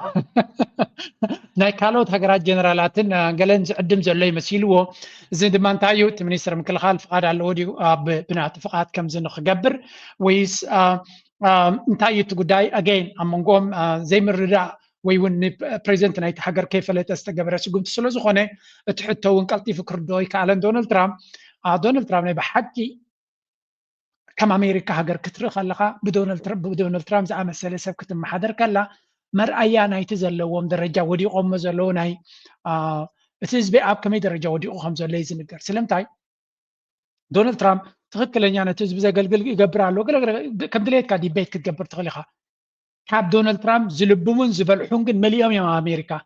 ካብ ኣሜሪካ ምሉእ ነዚ ሰብ ዝመሪፆ ማለት እጅንታይ ዝብላሎ ቶም ካልኦት እኮ ብካልኦት ስለተገዙ ካብ ዶናልድ ትራምፕ ላዕሊ ተገዝአ ሰብ የለን ዶናልድ ትራምፕ እስራኤል እንዴት ዝውረ ዘላ ኣብዚ ዋን እዚ እኮ ዋላ እቲ ቤዝናቱ እኮ ያማሪሩ ዘሎ እስራኤል ዝበሎ ተነያሂ ዘመሓድራ ዘሎ ሃገር እዮም ኢሎም ዩናይትድ ስቴትስ ኦፍ ሕብራት መንግስታት ናይ እስራኤል ክብልዋ ጀሚሮም ኣለዉ እቲ ሕብራት መንግስታት ናይ ኣሜሪካ ዝበሃል ገዲፎም እቲ ኣሜሪካ ፈርስት ኢሉ ዝመፀ ድማ ንዓ ገዲፉ ንእስራኤል ቀዳምነት ሂቡ ዝሰርሕ ዘሎ እዩ ዝብሉ ዘለው ስለዚ ናይ ብሓቂ ዘስደምም ኩነታት እዩ ዝረአ ዘሎ ዓለምና ናበይ ገፃይ ሒዝዋ ዝኸይድ ዘሎ ዶናልድ ትራምፕ እንታይ እዩ እቲ መወዳእታ ክኸውን we don't know ግን እዚ ነፍሱ ዝኻለ ኣገራሚ ኩነታት ኮይኑ ኣሎ ዶናልድ ትራምፕ ነቲ ኩነታት ክርድኦ ይከኣለን እዚ ድማ እቲ ናይቶም ጀነራላት ኣብኡ ተኣኪቦም ዘለው ናበይ ገፁ ክኸይድ እዩ እንታይ እዩ ክኸውን ኣብ መወዳእታ nobody knows but we will see እዚ ጉዳይ እዚ ሓደ ሲሪየስ ኩናት ስለ ዝደልዩ ዘለው ድዩ ወይስ እንታይ እዩ እቲ ኣጀንዳ ብሕጂ ክረአ እዩ ካብዚ ቀፂልና ካልእ ኣብ መንጎ ራሽያን ቻይናን የጋጥማሉ ዝብልዎ ዘለዉ ክንርኢ At our focus, since the war in Ukraine started almost 4 years ago, the West has repeatedly accused China of helping Russia's war efforts. In fact, Ukraine's President Volodymyr Zelensky has even claimed the capture of Chinese soldiers fighting for Russia. The US has also accused China of providing very substantial support to Moscow's war machine, and yet all along, China has vehemently denied these allegations. It insists it does not supply lethal weapons to any party in the conflict. እጂ ድማ ንቻይና ብዙሕ ክሲ ይግበረላ ከም ዘሎ ነቲ ክሲ ድማ ካበይ ዝመፅእ ዘሎ ንዝብል ኣሜሪካ ኤሮጳ ዩክሬን ኩላቶም ናይ ራሽያ ወታደራዊ ፀብለልትነት ብፍላይ ድማ ብወገን ናይ ድሮናት ዝረአ ዘሎ ዓቕሚ ናይ ራሽያ ቻይና ብተበርክቶ ዘላ ቴክኖሎጂ ትቦ ዘላ ደገፍ ከምኡውን ብቐጥታ ኣብቲ ኩነታት እትትሳተፍ ከም ዘላ ተደጋጋሚ እዮም ዝኸሱ ዘለው ስለዚ ንቻይና ንስኹም ስለ ትሕግዝዎ ዘለኹም እዩ ፑቲንን ራሽያን ከም ዝሓይሉ ዘሎ ስለዚ ገለ ነገር ክግበር ክኽእል ኣሎ ኣብ ዝብል ፀቕጢ መሊሱ ንክሕይል ዝፍተን ዘሎ ወይ እውን ዝድፋእ ዘሎ ኣጀንዳ ብወገን ምዕራባዊ ዓለም ብፍላይ ኣሜሪካን ብፍላይ ኤሮጳ መራሕቲ ኤሮጳ ንቻይና ብተደጋጋሚ ክኸስዋ ተሰሚዑሎም እዚ ክበሃል ከሎ ግን ሓደ ውዱእ ዝኾነ ጭብጢ ቻይና ትሕግዝ ከም ዘላ ዘረጋግፅ ኩነታት ስለተረኣየ ኣይኮነን እንታይ እዮም ዝደልዩ ዘለዉ ዝኾነ ምክንያት ጌርካ ነቲ ኣብ መንጎ ክልቲአን ሃገራት ዘሎ ሽርክነት ከተፍርሰሉ ትኽእል መንገዲ ብካልእ መንገዲ ድማ ቻይና ብዝኾነ ይኹን መንገዲ ምስ ራሽያ ትገብሮ ዘላ ሽርክነት ጠጠው ንኸብልዎ እቲ ኩናት ወታደራዊ ዓይኒ ንኽትውዶ ኣዝዩ ከቢድ እናኾነ ስለ ዝመፅእ ዘሎ እንታይ ክገብሩ ንነዊሕ ፅዒሮም እዮም ኣብዚ እዋን እዚ ቻይና ብፍፁም ንኤሮጳ ይኹን ንኣሜሪካ ሰሚዓ ምስ ራሽያ ዘለዋ ዝምድና ንኽትበትኽ ዘለዋ ድልውነት ይኹን ኩነታት ፈፂምካ ዘይሕሰብ እዩ ምክንያቱ ንዓዓ ንምውዳቕ ዝግበር ዘሎ ኩነታት ካብ መዓልቲ ናብ መዓልቲ እናበርትዐ ይኸይድ ስለ ዘሎ for sure ምስ ራሽያ ዘለዎም ዝምድና ክሕይልዎ እዮም ኣብ ካልእ ቪድዮ ናተይ እንታይ ዝብል ኮሜንት ሰሚዐ ነይረ ናይ ምናልባት ምዚ ኣተሓዛቢለ ስለትኸይድ ምሱ ናይ ኣብይ ኣሕመድ ናብ ኢትዮጵያ ምስ ከደ ናብ ራሽያ ምስ ቭላድሚር ፑቲን ክራኸብ ኢሉ ምስ ከደ ስለምንታይ ንሱ ከም ሕማቅ ጌርካ ቆፂርካዮ ቅድሚ ሕጂ ኤርትራ ምስ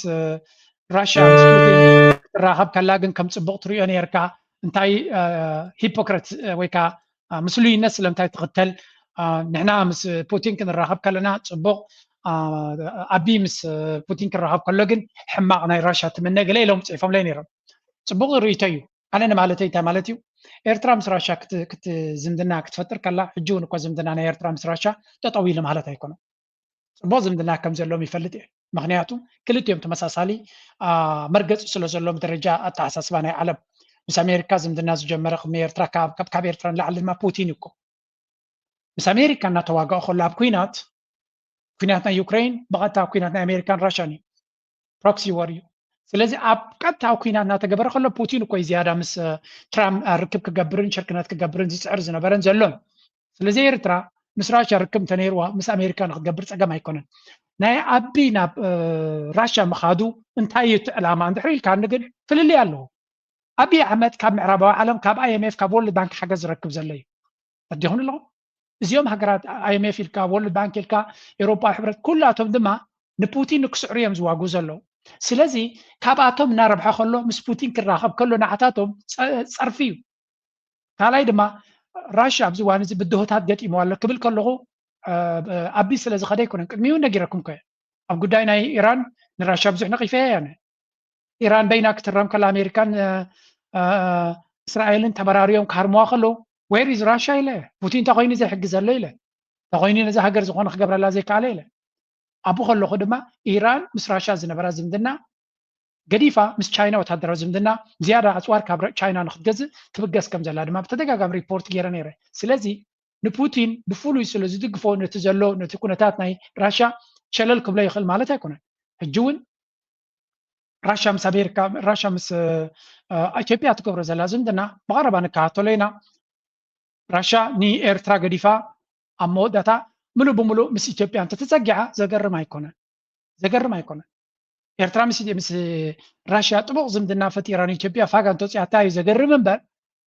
راشا كم 30 عامتني إثيوبيا زركابو جنزبا تباز نبرت تماليتا مس راشا زمد مس إثيوبيا زمدنا كجبرية نيرترا على تفلت ندحريلو زجر ما يكون مغنياتو هذا إثيوبيا معات عدالوا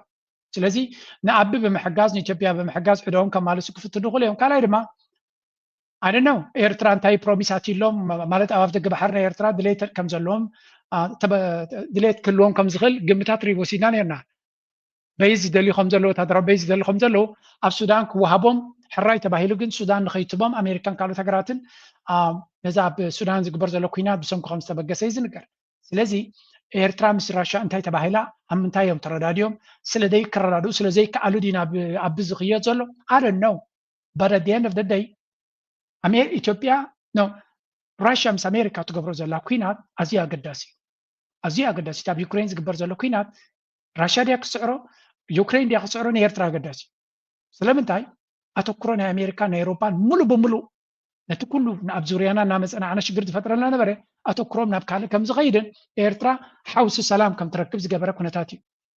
بفلا يتعجز له تبص له درجانا كوينات دما راشا ملو بملو سقطها تا أبتو كوينات تيا فوكس جيرا زلا أزي كبيت كويناتون سلو زغنا جير ما كنا واحد كم زغل ينقر سلو زلو سلازا أنا قدام أي ربحاناتي نايرترا ربحي زلني إذا فيديو زي أنت يلون قريبا ما نيرام تريوان تلهم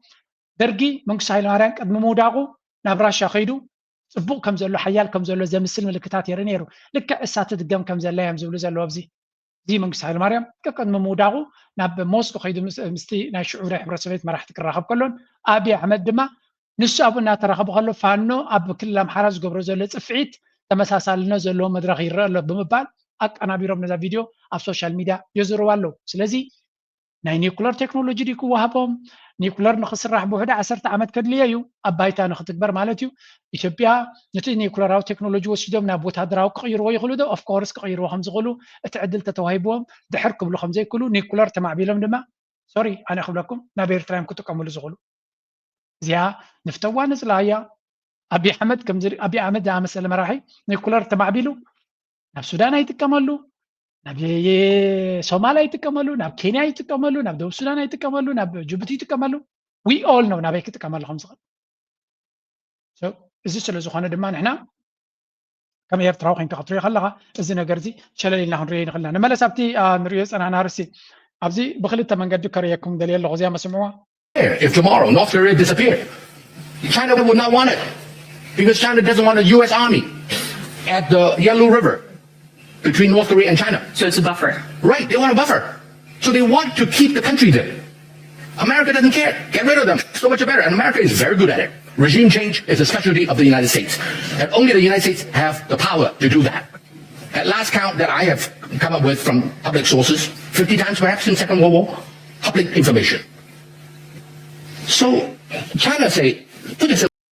بزعبان تاي زارب زلو بزعبا سمين كوريا ناي تشاينا ربحا أكالوت هجراتن ناي أمريكا ربحا أكالوت هجراتن إذا زارب زلو أمريكا أملو علم قطر حادة رجيم تشنج تقبر حقر يايلو قطر حادة بقطر نايتي بمصنعاتز بصحكو لعلى 5 هجرات سرعة مقيار بزعق زي مرحتنا هجرات بقنص ألاديو بنعبديو بخال من قدي زقبرتيا حجونا بسمين كوريا أقربيتهم يعني تشاينا نسمين كوريا نخطف على زي الأمريكاي مغنياتو نعاد في مزدوب كوريا حويسو أبا فينجا تشاينا لك كم ببيت بتايوان غيرو متسينا زولو بو غيرو ون كمت أنا دليت سلو زغوني تشاينا دما ناي سمين كوريا منقص نخي ودق كل زكا على قبريا اتزربان من تايدم سالكم زلغو ناي تشاينا أمريكان مرقصيتات أبزح نقرات تقراج أو زخون سلمتايو أمريكا كل تتقبر من قصاصات نشاينا كمي جيركا كونتين تقبرا كمي جيركا تقاصرا كمي جيركا تحنكا أبو استمركوسي بوليسين استراتيجين سلازلوهم إيرترا دما انتهي بلكم زني مستري نايك يا بحري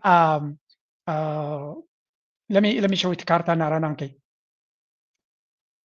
أب نفس وقت كفس جبر من قصاصات نريو زلنا أي بحري أجد سبوتايو أتك أي بحر دما نندنا تشاينا كامت أن لعلي أجد سلوز غني إيرترا أبتو كنتاتي نكلتيو حجرات بخلتيو سلستي وجن نزلو أما زازينا نناتا ربحان خدتك عملو زلو تخلو عبيو that's why دما إذا حجز لنا يا مدرخ نيرترا ربحك فتر دخل كنتاتيو أمريكان تشاينا كسحابة ويون نحت حدن كت أمامتا دسيب لنا ويون نحنا نمرتو نقر نسيب لكم يا لخناني نحنا كم حجر إيرترا خطرية خلقا اتك أي بحري نقدي كل حجرات بوكتك أماسل زدليا متكاتناتون سلزي اللي إذا مسمر زي نعلم كتصار نتنقدي نكتك وعصر ندحرفت كل كونكا مسير ترى ركب مقبار أقدر سنة كلوي جبت بين أخلا يكون جبت نشتك فانك بعرض رئيس قاصر كابز تبقيس كسب أبز زل بوتات بفلايتنا يمننا يحوتم كله بقمة ندحريتي خايو إيرترا زلوا تدلى نيرترا أبل إيرترا زلوا تدلى ينت أزيو عبيو سلزي نعوت مليسنا خنريو خلنايو تي إيرترا ناي إيرترا جو بوليتيكاوي أقدر سنة أزيو العل زخون تشاينا دما نربحاناتا لك كم تاب كالت واجوزلا أبكرنا أفريقيا والمزيا نربحاناتا أنصارتنا أمريكا من قد خد كيت كتفتن سلا زخونت حدقا أي أمونغون وجن كنا وجن أجرجرنا بزوريانا خبز على عند النمبري متفنان ناتن دلي كيت إنكويل كحطك أملو تجميركا إيرترا كابوك تربح تغليا زيا كم وترو مزخا خريط تكون نايلة زباز اللغية ناي موداتا أبتنا زوبانا كمل لسلوز خونكو كدمنا أبو محلافنا حانت نقر تراي كريكم دليل لغو صادمة اسكزيا نقولك أو ربحانا سلطة لينا زيا ما مجمر ياسمو Tower in Paris, France, because I've been covering the illegal immigration crisis in the United States over the last 4 years, but I wanted to come to Europe to check out how the crisis is going over here. Now, a lot of people will take you in front of the Eiffel Tower. انتهيت لكم على فرنسا مالت ويكا باريس كتماناي فقري كتماناي أب عالم كرأية كابزل زقبان زلوان كتماتاتنا نبلا أب باريس زلو أب دجز حدر سب توقع زلو سبجن نخد قلتو أشجاري نابلتي أتزارب زي قال زي كل زنر يزلنا أب أمريكا حركاتي هبتم كتماز بال لوس أنجلس ويكا LA زباليو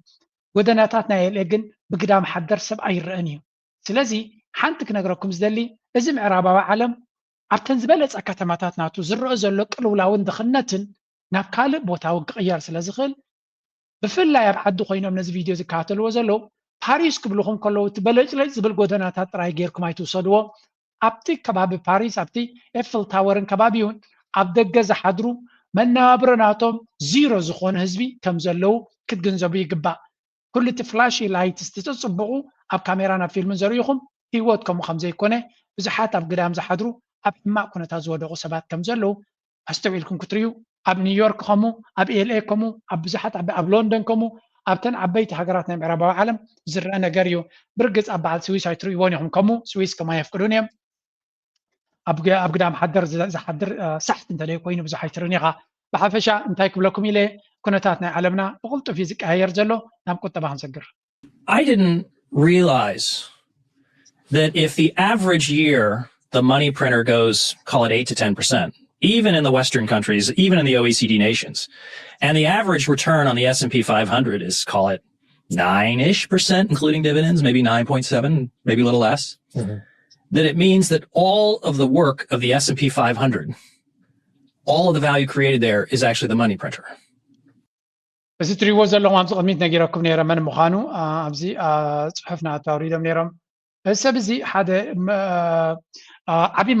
بروفيسور ناي فاينانس نبريو تحري إسران حمشان عمل تمكرناتي زبط أحكوي زبط زلوا طيب لالو كل تي أب ستاك ماركت نريو زلنا S&P 500 نعمت on average كابشو منتك 7% return هبنا ولا زلنا نسو exact الكابيز مسي توصي تبلالو كابتي ناي جنزة printing زقبرو زلو أمريكا سلازي تجنزة print زقبر straight up to stock market نريو return نسيو خلا زراربا أتي ريتيرن نبلزلنا وي وانت مخسب نبلزلنا كابتن كامباينتات مخسب زمت زي كونه كابتن أمريكا برينت تجبر زلا زمتي እንታይ ማለት እዩ ሰብ ኢንቨስት ዘይገብር እንተሃልዩ ክንዲ ምንታይ ክሳራ የጋጥሞ ከም ዘሎ ክንዲ ምንታይ ዳጋታት ማርኬትስ ማኒፑሌትድ ምዃኑን ኣብ መወዳታ ግን እቲ ዝበለጸ ኢንቨስትመንት ቢትኮይን ምዃኑ ፈሊጥኩም You can step back and miss the forest, which is in a highly diversified portfolio, it's unbelievably hard to pick up relative amounts of wealth. It is. Diversifying your portfolio, however you do it, is by and large going to reduce your incremental gain in wealth, irrespective of the Sharpe ratio.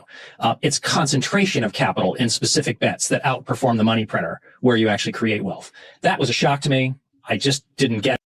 ብሓፈሻ እዛ ዘረባ እዚኣ ብሕፅር ዝበለ ቋንቋ ክንሪኦ ከለና ኣብ ፖርትፎሊዮ ናይ ኢንቨስትመንት ናትካ ቢትኮይን ግድን ክህሉ ኣለዎ እዩ ዝብል ዘሎ እንታይ ማለት እዩ እቲ ስታክ ማርኬት ካብቲ ማኒ ፕሪንተር ዝመፅእ ዘሎ ሪተርን እዩ ስለዚ ክንዲ ምንታይ ብዙሕ ካምፓኒታት ወሲድካ ፅቡቅ እዩ ምክንያቱ ነቲ ገንዘብ ፕሪንት እናገበሩ ዝቕባበ ዝእትውዎ ዘሎ ኣብቲ ቁጠባ ኢንቨስት ዘይትገብር ተኮይንካ ዝዓበየ ክሳራን ውድቀት ናይ ሃብትኻን ኣብኡ ዘጋጥመካ ዘሎ እዩ ዝብል ዘሎ ስለዚ እቲ ትገብሮ ዘለካ ኢንቨስትመንት ኣብ ልዕሊኡ ድማ ኣብ ዝሓለፈ ዓመታት ዝለዓለ ውፅኢት ከምፅእ ዝኻለ ሪተርን እንተሎ ኢንቨስትመንት እንተሎ ንሱ እቲ ቢትኮይን ዝበሃል ወርቂ እውን ፅቡቅ እዩ ብሓፈሻ ኢንቨስት ዘይገብር ሰብ ግን the biggest loser እያ ትብል ዳላታ መልእኽትናቱ ሕጂ ናብቲ ናይ ዝራገዝ ከደው ጎንደር ጀምሮ ጎጃም በሙሉ የያዘ ኃይል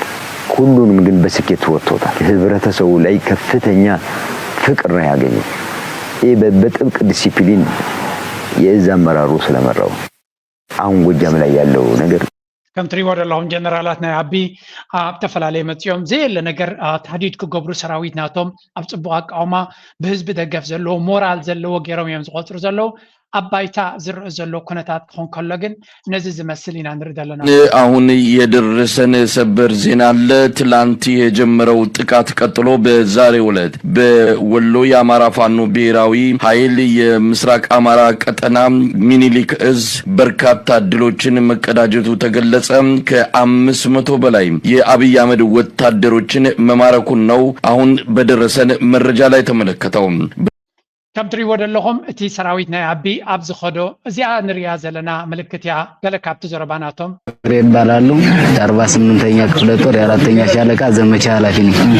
ይዘን የመጣነው አንድ ሻለቃ ነው ሙሉ ይዘን የመጣነው 197 ነን እና በአጠቃላይ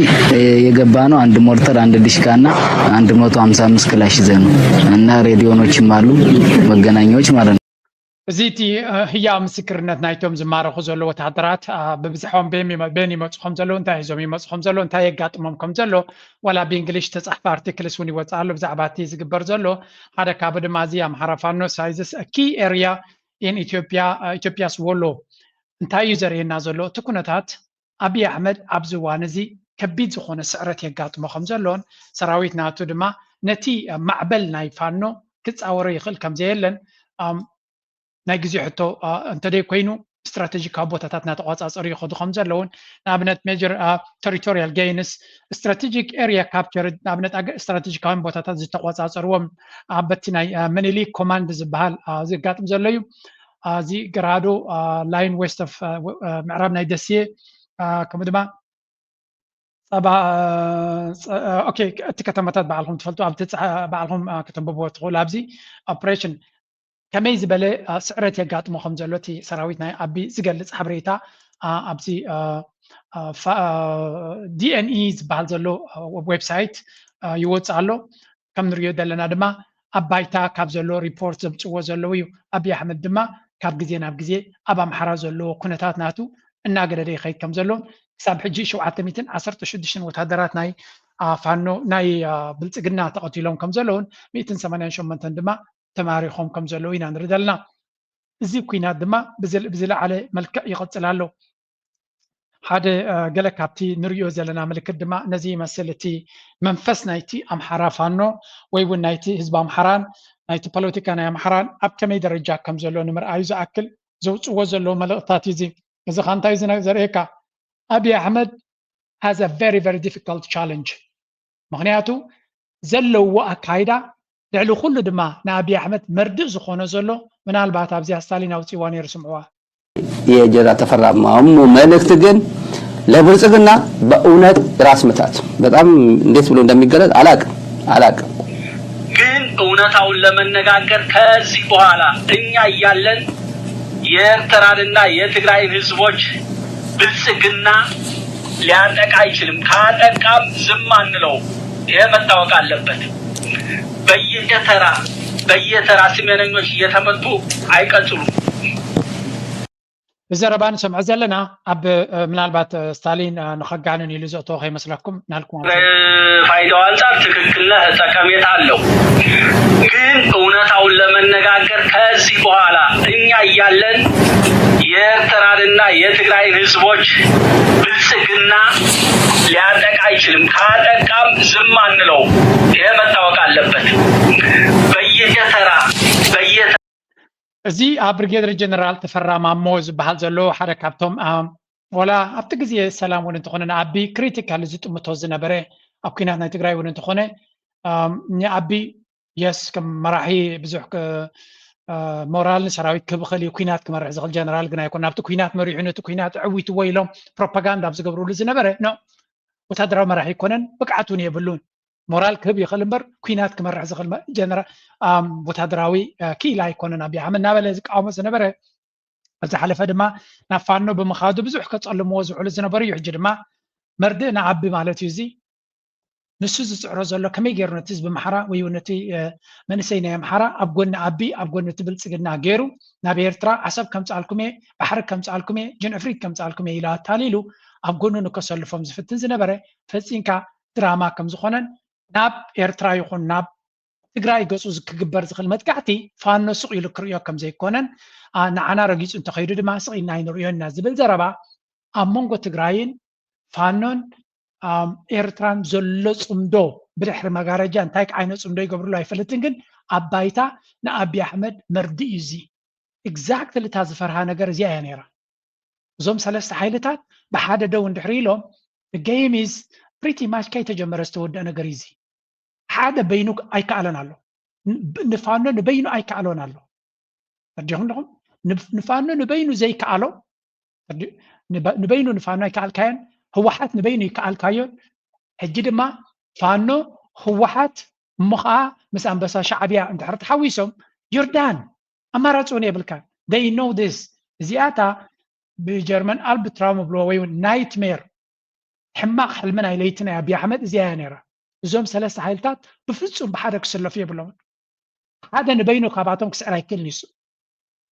ሰራዊት ናይ ኣቢ ሓደ ንበይኑ ፋኖ ንበይኑ ክስዕር ኣይከኣልን ንህወሓት ኣይክእሎን እዩ ነቲ ናይ ትግራይ ግንባር ማለት እዩ ኣንፈርጌት ንሻዕብያ ይሓስቦን እዩ ከማል ስለዚ እዛ ጉዳይ እዚኣ ድማ ናይ ግዜኡ ሕቶያ እዚ ንሰምዖ ዘለና ዘረባ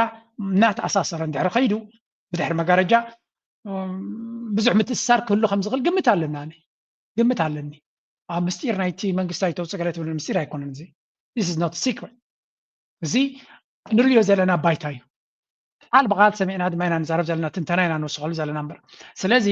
ናይ ኣብይ ኣሕመድ ኣብ ስልጣን ናይ ምፅናሕ ተኽእሎናቱ ይብሉ ኣለዉ ሶም ካብ ስልጣን ካዕሊዎ ይደሊ ኣለዉ ንኣቢ ካብ ስልጣን ንምእላይ ዝግበር ዘሎ ስራሕ ከም ዘሎ ብድሕሪ መጋረጃ ካድረታት ናቱ ክኢላታት ተንተንትና ኢትዮጵያ ዝዛረብዎ ዘለዎ እዩ መን ከኣልዮ they don't know exactly ሻዕብያ ይደፍአሎ ገለ እዮም ዝብሉ ዘለዎ ግን ሻዕብያ ክሳብ ሕጂ ዳይሬክትሊ ዝተረኣየ ስጉምቲ የለን ብድሕሪ መጋረጃ ዝመፁ ዘሎ ገበል ግን ንኣብይ ኣሕመድ ኣመና ስክፍታ ፈጢሩሉ ዘሎ ኩነታት ምዃኑን እቲ ኣብ ኣምሓራ ዘሎ ምልዓዓል ናይ ህዝቢ ድማ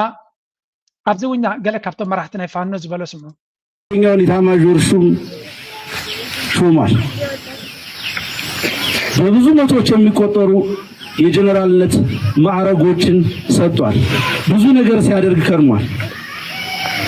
ለስሙ ወታደር ነኝ የሚለው አብይ አህመድ ህወሓት ማርኮ የመለሰለትን ግለሰብ ሳይቀር የጀነራልነት ማዕረግ ሰጥቷል አንዳንዶቹ መፈንቅለ መንግስት እንዳይከሰትበት ነው ለጀነራሎቹ ማዕረግ የሰጠ ይላሉ እውነት ለመናገር አሁን ያሉት ጀነራሎች ካድሬዎች ስለሆኑ ይሄን ያስቡታል የሚል እንዲህ አይነት ልብ አላቸው የሚል እምነት የለኝም ይሄን አስተያየት የሚሰጡ ወገኖች መከላከያው እንዲተርፍ የሀገር ዋልታ እንዲሆን የሚፈልጉ ጠባችን ከብልጽግና ነው ፋኖ ካብቲ መርሕነት ናይ ፋኖ ሓደ ነገር ክትገንዘብ ትኽእል ኣብዚ እዋን እዚ ናይ ኣቢ ሰራዊት ጀነራላት ብጀካ ናይ ፋሽንን ናይ ሸውን ቁም ነገር ኣብ ባይታ ከርእዩ ዘይክእሉ ምዃኖም ፅቡቅ ገይሮም ተገንዚቦም ኣለዉ ስለዚህ at the end of the day ነቱ ኩናት መንዩ ዝዕወተሉ ዘሎ መንዩ ና ዶሚኔት ና ገበሮ ዝኸይድ ዘሎ ኣባይታ ይርዩ ስለ ዘሎ ካብ ኣቢ ክመጽእ ዝኽእል ስግኣት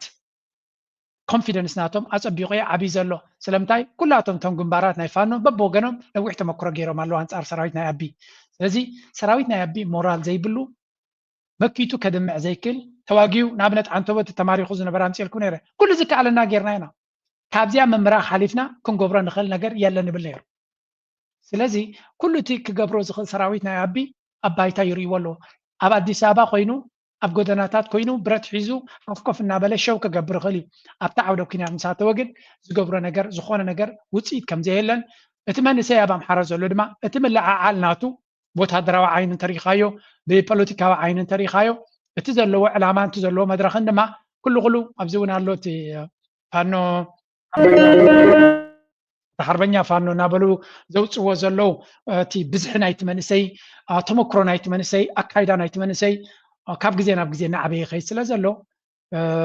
ዳርጋ እቲ ስነ ጥበብ ናይ ኣምሓራ ትፈልጥዎ ኢኹም ብዙሕ ፅቡቕ ደርፍታትን ሞራል ዝህቦም ኣብ ሕቑፊ ህዝቦም ኮይኖም ስለ ዝቃለሱ ዘለው ካብ ህዝብኻ ርሒቕካ ከቢድ እዩ ኣብ ሕቑፊ ህዝብኻ ኮይንካ ክትዋጋእ ከለኻ ንህዝብኻ ንረብሓ ህዝብኻ ንስድራኻ ንደቅኻ ንሂወትካ ትዋጋእ እንተለኻ ኩሉ ግዜ ሞራልካ ሰማይ እዩ እንታይ ዓይነት ኣፅዋር ኣለካ እንታይ ዓይነት ዕጥቂ ኣለካ እንታይ ዓይነት ስንቂ ኣለካ ኣይኮነን ዕላማኻ ይወሳኒ እዚኦም ሰባዚያቶም ድማ ትክክለኛ ዕላማ ኣለዎም ኣብ ሓንቲ ዘረባ ምናልባት ስታሊን ተረኺባ ኣብዛ ቪድዮ ድዩ ዝብላ ክነግረኩም እየ ይሄ ምንም እኛም እድል አንሰጠውም ከዚህ በፊት የተደረገው ከመጠን በላይ ነው እኛ በሌላ ምክር ነው እነሱ በየተራ ታርጌት አድርጎ ዓላማ አድርጎ ገባ እነሱ አንዱ ላይ የሚደረግ ምክ በቀጥታ አካላችን እንደተመታው ቀን ነው በዛ ነገር ላይ እርምጃ ምንወስደው ይሄን አውቆ ነው መግባት ያለበት ሓንቲ ቪድዮ ነይራ ናይ ስታሊን ኣይረኸብኳን ኣብ ካልእ ግዜ ክበክሜ ፋኖ ንኣቢ ንምስዓር ጥራይ ከም ዘይኮነ ዝዳሎ ዘሎ እዩ ዝብል ኣብ ካልእ ግዜ እንተረኺባ እያ እንታይ ይብል ፋኖ ኣቢ ምውዳቑ ይተርፍን እዩ ድሕሪ ኣቢ መን ክርከቦ እቲ ስልጣን ኢትዮጵያ ድሕሪ ኣቢ እንታይ ክትከውን ትኽእል ናበይ ገፃ ክትከይድ ትኽእል ስለዚ ድሕሪ ኣቢ ዝመፅእ ኩነታት እቲ ዝያዳ ወታደራዊ ምድላዋት ዘድልዮ ዘሎ እናበለ ይዛረብ ማለት እዩ ኣብዚ ቻነል እዚ ድማ ብዙሕ ግዜ ኣነ ካብ ናተይ ግምት ዝበፃሕኮ እዚ ናይ ኣምሓራ ናይ ፋኖ ወታደራዊ ምድላዋት ናይ ትግራይ እንሪኦ ዘለና ገጭፍ ዝኾነ ወታደራዊ ምድላዋት ንኣብነት ዳርጋ ከምዚ ዓይነት ቪድዮታት መዓልታዊ ንሪኦ ዘለና ካብ ትግራይ ካብ ዜሮ ዝብገስ ከም ኣቢ ኣሕመድ ወይ እውን ናይ ብልፅግና መጥቃዕቲ ጥራይ ኣይኮነን ክንዲዚ ምድላዋት ዘግብሮም ዘሎ ምድላዋት ዘግብሮም ዘሎ ኢትዮጵያ ኣብ ቀረባ ግዜ ናበይ ገፃ ክትከይድ ትኽእል ኣቢ ኣሕመድ ኣዲስ ኣበባን ከባቢኡ ተቆፃፂሩ ዘሎ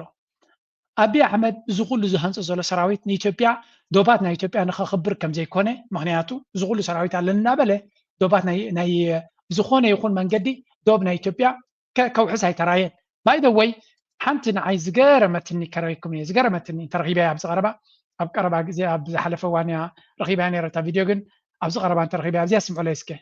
እቲ ክትግረሙ ኢኹም ፈረሰ የሚባለው አዲስ አበባ ሲያዝ ብቻ ነው የኢትዮጵያ ሕዝብ በደንብ እንዲሰማልኝ እፈልጋለሁ ጋምቤላ ላይ የሰላም እጦት አለ ዛሬ ኢታንገ ወረዳ ካሉት 19 ጋምቤላ ምዕራብ ኢትዮጵያ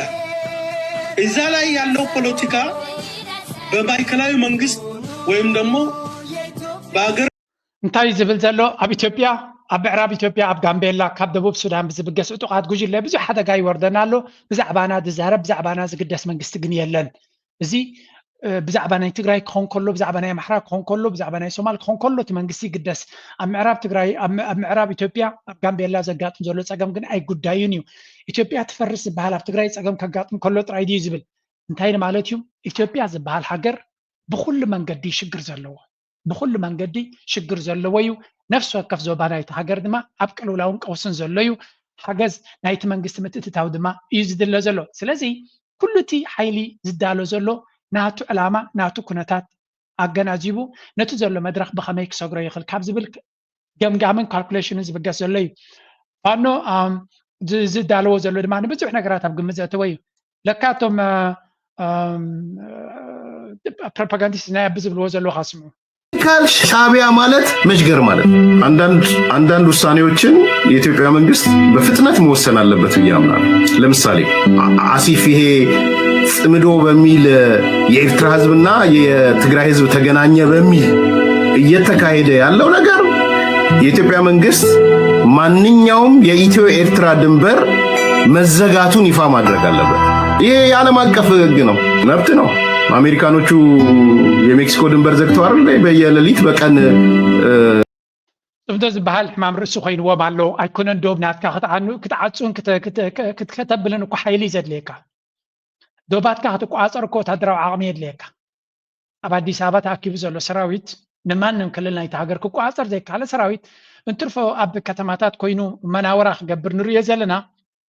ብዝኾነ ይኹን ወገን ናይቲ ሃገር ከይዱ ዝኾነ ይኹን ቦታ ክሕዝን ነቲ ሃገር ከውሕስን ኣይተረኣየን። ስለዚ ኢትዮጵያ ወዲቓቶ ዘላ ፀገም ብኩሉ መንገዲ ንኩሉ ብሩህ ኮይኑሎ ተጋሩ ዝዳለውዎ ዘሎ ንካልእ ዕላማ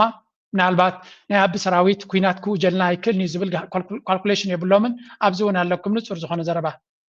ቀይሕ ባሕሪ ተተሓሒዙ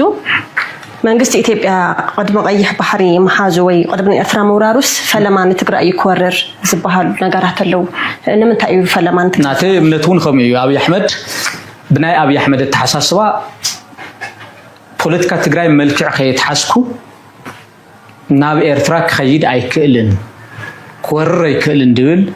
መትከል ከም ዘለዎ እየ ዝፈልጥ። እዚ ዓሰብ ባሕሪ ገለ ድብ ዘሎ ናይ ፋና ዋልታ ኤቢሲ ናሬሽን ናይ ብልጽግና ኦሮሞ ኤሊታት ዝዛረብዎ ዘሎ ዘረባ መዘናግዕ እዩ። ስለዚ ኣባይታ ንሪኦ ዘለና ኩነታት እውን ተሪኢና ኣብይ ኣሕመድ መጀመርያ ንትግራይ ምስ ወረረ እዩ ናብ ኤርትራ ክኸይድ ዘብል እዩ። ንኣብነት መጀመርያ ሕወሓት ናይ ምፍራስ መጠነ ሰፊሕ ዘመቻ እዩ ተገይሩ በዓል ጌታቸው በዓል ጻድቃን ማለት እዩ ኩሉ ሰው ከም ዝፈልጦ ሕወሓት ንክልተ ተመቂሉ እናተባሃለ ብብልጽግና ኦሮሞ ኣፈኛታት ብሚድያታት ብልጽግና ኦሮሞ ብሚድያታት ሕማቃት ተጋሩ ብሶሻል ሚድያ ብሚድያታት ትግራይ ድምፂ ወያነን ቴሌቪዥን ትግራይን ከሓወሰ ናይ ጌታቸው ሕወሓት ናይ ደብረጽዮን ሕወሓት ላወሉ መጠነ ሰፊሕ ፕሮፓጋንዳ ነዚሖም ዋና ዕላማታ እዩ ህዝቢ ትግራይ መሪሕ ውድቡ ኣሲኢንካ ፋሕብትን ተብሎሞ ዝመፀ ሓይሊ ኣንበርኪኹ ምንቲ ክገዝኦ ማለት እዩ። ሕወሓት ናይ ምፍራስ ከይዲ እምበር ህግደፍ ወይ ከዓ መንግስቲ ኤርትራ ናይ ምብታን ከይዲ ኣይተረአየን ክሳብ ሕዚ ብወገን ኣብይ ኣሕመድ ማለት እዩ። ናይ ኣብይ ኣሕመድ ፃዕርሱ እዩ ዘርእየካ ድሓር ሰራዊት ትግራይ ልክዕ ከምቲ ሕወሓት ዝገብርዎ ዝነበረ ፕሮፓጋንዳ ናይ ምምቃል ካብ ኮርን ላዕሊ ካብ ኮርን ታሕቲ እናተባሃለ ኢሉ እውን ተዓጠቐ ሓይለ ክልተ ክምቀል ምግባር ዝሓራ መሬት ገለል ይበሃል ንሪኦ ዘለና ነዛ ብርሃነ ዝብላ ዘሎ ልክዕ እቲ መርሕነት ናይ ህወሓት ኣብ ምንታይ በፂሑ ከም ዘሎ ስምዑ። ድሕሪት ናይ ትግራይ ህዝቢ ሓድነት ዝዘርግ እሞ ውሽጢ ናብ ትግራይ ኮይኑ ዕድል ኣይንህቦን ዜሮ ቶለራንስ ወሲንና ኢና ኣኺሉ መንግስቲ ወሲኑ እዩ ሰራዊት ወሲኑ ከም ድላይካ ህዝቢ ነንባዕሉ ክዋዳእ እናላዓልካ ነፃነት ሚድያ ይበሃል። ኣብ ናይ ዓለም ታሪክ እኮ ፍሉጥ እኮ እዩ ህዝብታት ነንባዕሉ ክዋድኦም ምግባር ሚድያ ዝነበሮም ሮል ፍሉጥ እዩ። ሽማሽም እናለጠፉ ኣብ ልዕሊ ህዝቢ ትግራይ ጀኖሳይድ እንትፍፀመሉ እንተሎ ሆይሉ ህዝቢ ኣብ ልዕሌና ብምድንጋር ብስምዒት ብገለመለ ክመፅእ ምግባር ሚድያታት ናይ ኢትዮጵያ ዝተፃወተኦ ተራ ቀሊል ኣይኮነን። ብታሪክ ሕቶት እዮም። ዶክሜንተሪ ፊልም እናሰርሑ ይኹን ግዛዕ ምዛዕ ይኹን ኣባና እውን ሓደ ሙከራታት ተሞኪሩ እዩ ተናስሑ ዝብለኩም ዘለኹም ንዑ እዩ ዶክሜንተሪ ፊልም ምስራሕ ጀሚርኩም ነርኩም ኢኹም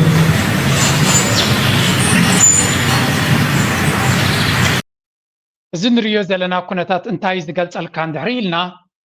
ኣብ ትግራይ ድሕሪ ነዊሕ እዋን ብሚድያ ክሕመሱ ድሕሪ ምፅናሕ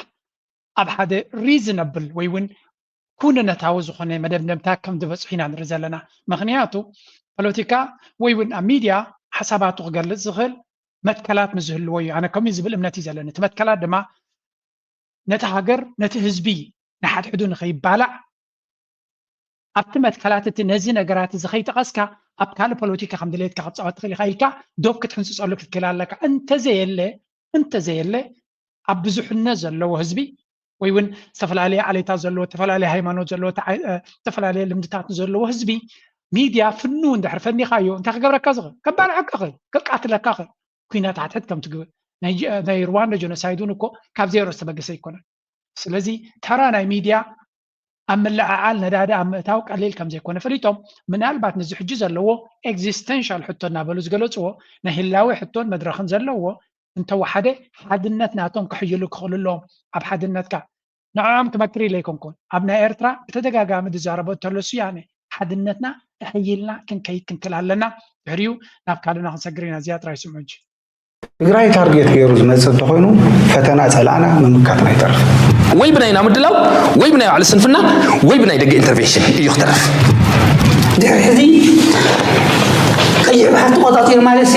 ኤርትራስ ናብ ኢትዮጵያ ተመሊሳ ማለት ባህሊ አባላ እሱ ይዝሆን ዘሎ አይሁን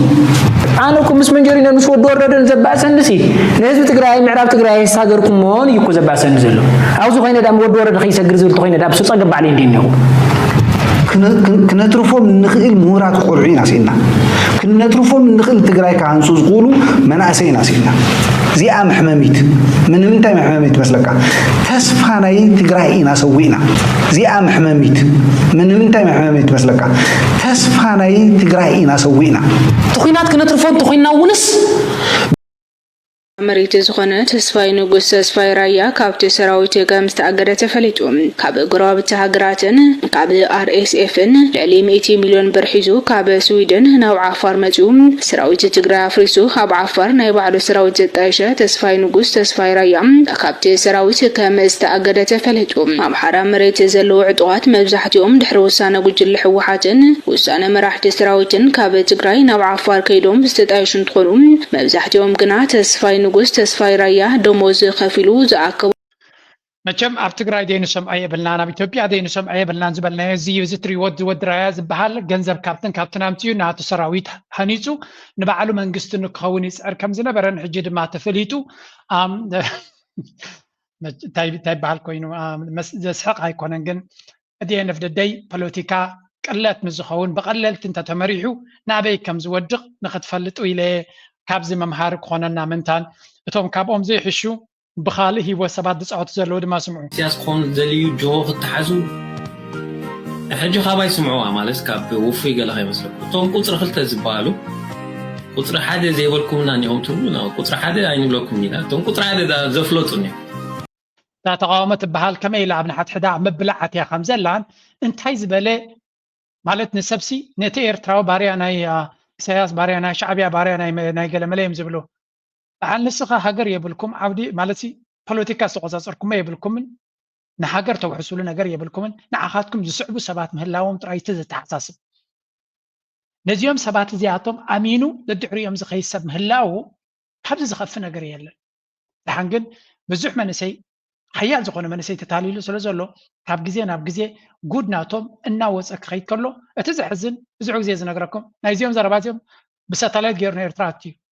نخندي سبات دما كم زتال الفلوت زحاتي نعقوا خونيام قل نقال السبات بت زي فلطوا قالات وين زي لما دو ديمقراطي دو جن افريد نابلكا سبنا يمثلال ابقى حق اختر خل حاجن سرحي تزلوا وكنتات بقى امريكا تخيدنا بتتغيد بوليتيكا نغير لنا نقبر لنا نابلكا تصاوت مالتيو من البات زيا اول سعيد كابكم زمصايا مسلني تدقاقي مازمتت أخبرت تبهال إيرتراويت نمنتاي سيلا يأتي خايو نزي فيديو آي تمتنينيا زبل نما نيرو ملسو حتسيري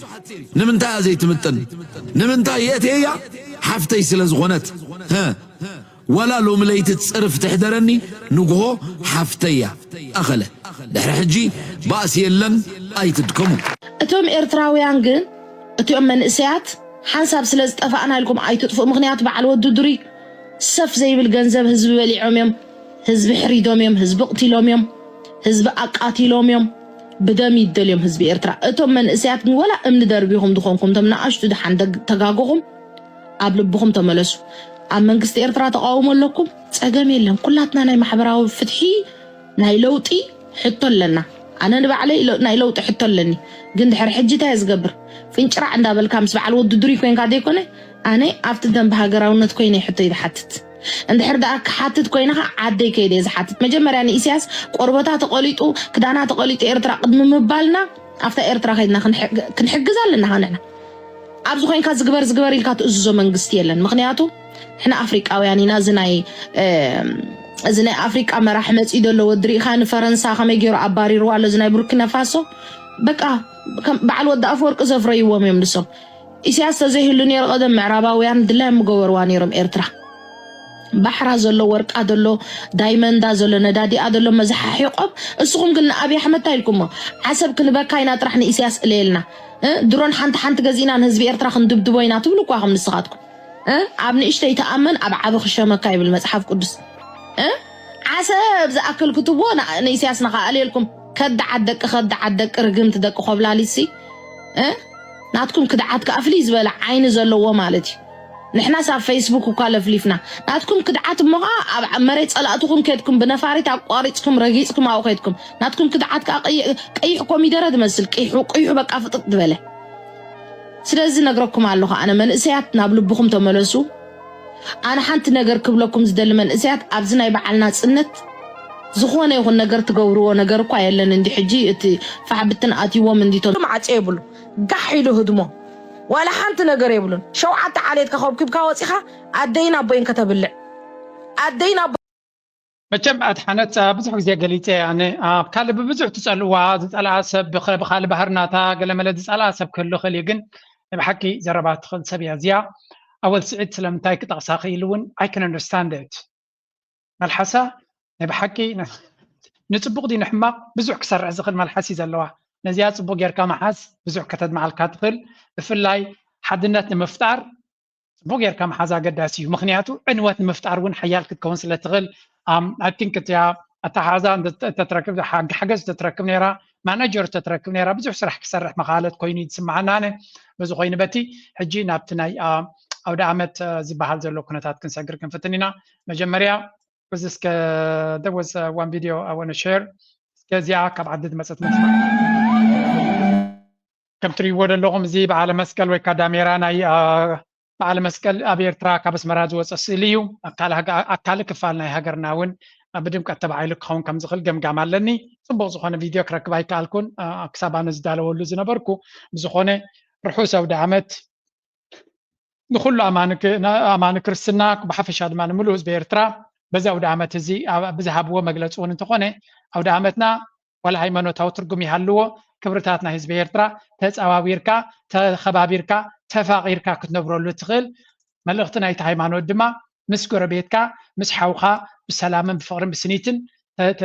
إذن قوانتم كين كتنبرو لزلكا السيت ملغتنا يتهاي مانو تنابلو عبيت مرحت هايمانوت أبتي بعال زغلت ومن قدي وزغا حدا كابتي جوا بحلنا حزب إرترايو زيادة كسر حلو زلودما أو دعمت كوينو كريستيان قبل كله إتا أسلامي تباج ولا بعال كونا يقبعني زي أمنة مسلمنا أمنة كريستنا نفسو زغال هايمانوتاتيو عمو داتاقن كل سبنا بأملاخ يزعمن ناب أملاخنا أمن حزبينا ناتنا مرداتنا ناتنا كايدا كلونا يخلي بخلوتي هايمانوت الدما كلتي تخبابيرو تزبك نبرك خلالو إذا نجار زدما يكاليو أنا زي نهايمانوت قسقاس وين أجل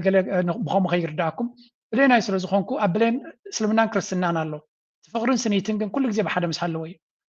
إنه ويح أما تازقت عليه دمازي لازم إذا حقيقة هايمانوتات كم فلالي وين كم دفع غيرنا نوزو زي كنا مفاغري تخكلنيا ملغتنا يتهايمانو دما كتخبر كم زلكا مسكور وابتخاب سلامن بخبرن كتنبر كم زلكا يزي نقركا anything كاوز عيدما نتزبي نخقود زغل سلزغوني لعولتن كاغي زليو أبزا شارل زيا دقيمة دقاقيمة كسب كالاز دلي كسب زلخو أبزي أميديا كسب زلخواني قدامين حدنا تزبير ترايو حدنا تزبير ترا كم قدامي أجندانا غيرنا خنصر حلين عندلي كالير تراو دما حدنا تزبير ترا كم زعبين مسرت هوا أجنداناتنا غيرو كسر حلي قبا أبتوش تعدد زلو ميدياتاتنا زي نغرزي كم قبو تغنزيبهم زقبرويم أبدقاقن بزح مقاقالي بوليتيكا حما ሕማቅ ነገር ሽግር ገለ ንሰሚዕና ስለዚ ሸለሊልካ ክሕለፍ ዝኽእል ነገራት ኣሎ ግን ኣገለገሊ ድማ ጥንቃቐ የድልዮ ተቃይ ዘሎ ብሙሉእ ሸዊቱ ጭሕሙ እዩ ዘሎ ሓደ መዓልቲ ባዕልኻ ዳ ይውሰድኒ ዋና ኣለዎ ኮይኑ እምበር ሓደ መዓልቲ መፅአ ዕፉን ባዕለዋለይ ዕፉን ባጥበሳለይ ክብለኒ እየን እዘን ኣዴታት ኣብ ፀዓዘጋ ዘለዋ ሕጂ ከዓ ናብ ካልእ ክወስደኩም እየ ዋና ተዝረክብ ክብለኩም ፀኒሐ ምሽ እዘን ኣዴናት ይርአዩ ዕፉን ክባኒ ሸዊት ብተመልዓ عدي زي حج زي مسبلسي زقص زي فرجير الله مالك مش حماسي فرجير الله مالك فرجير لس إنه مراخي تخون تاي إنه مراخ كمان درو زي لوسي ود حنطعمي هم يعني اللي عدي بسلام عدكم لس كذا بالي معاري آمين سلام سلام سلام سلام سلام جمدك أي معاري أملخ ملا ألفو آمين آمين تيجمدك ናይ ብሓቂ ህድሞና ዝገበርዋ ቪድዮ እያ እዚኣ ዓብ ቻነል እዩ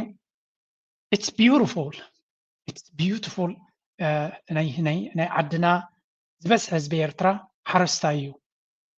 ዝዓበየ ክፋል ናይ ሕብረተሰብና ሓሪሱ ዝነብር እዩ for whatever reason ነዚ ክፋል ናይ ባህልና ግን በቲ ውሕድ ህዝቢ ኣብ ከተማ ዝቕመጥ ብኸምኡ ጥራይ ስነ ጥበብ ዶሚኔትድ ኮይኑ ነዊሕ ዓመታት ቀፂሉ ኮይኑ ስማዓና ኣብዚ ሕጂ ግን እቲ ህዝቢ ምስ ትክክለኛ መንነቱ ምስ ትክክለኛ ኣነባብራ ናቱ ዝኸይድ ንዑ ክብሪ ዝህብ መብዛሕትኡ ደገ ዘሎ ህዝቢ ካብ ከተማ ጥራይ ዝወፀ ይኮነ ካብ ገጠራ ዝወፀ እዩ ስለዚ ልክዕቲ ሰማዕናትካ ተዓዛብናትካ ዝጥምተካ ዝብህጎ ዝናፍቆ ነገር እንተሎ እዚ እዩ ከምዚ ዓይነት ገነት ዝመስል ክራማት ዕፉን ሸዊት ክትርኢ ከለኻ ኣብኡ እዩ ዘሎ እቲ ፅባቐ ስለዚ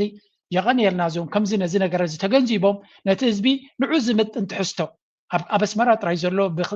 ብኩሉ ኣንጎሎታት እናተመላለስካ ንዑ ጥራይ ካብ ትበና sometimes ደገ ወፂኻ ከምዚ ዝመስል ለምለም ዝኾነ ክራማትን ሕርሻን ከተምፅኣልና ከለኻ ነቲ ሚድያታት ኣድናቆት ኣለና እስከ ደሓን ቁሩብ ልቦና ክኾነና ንስማዕ ኣብዚ እኮ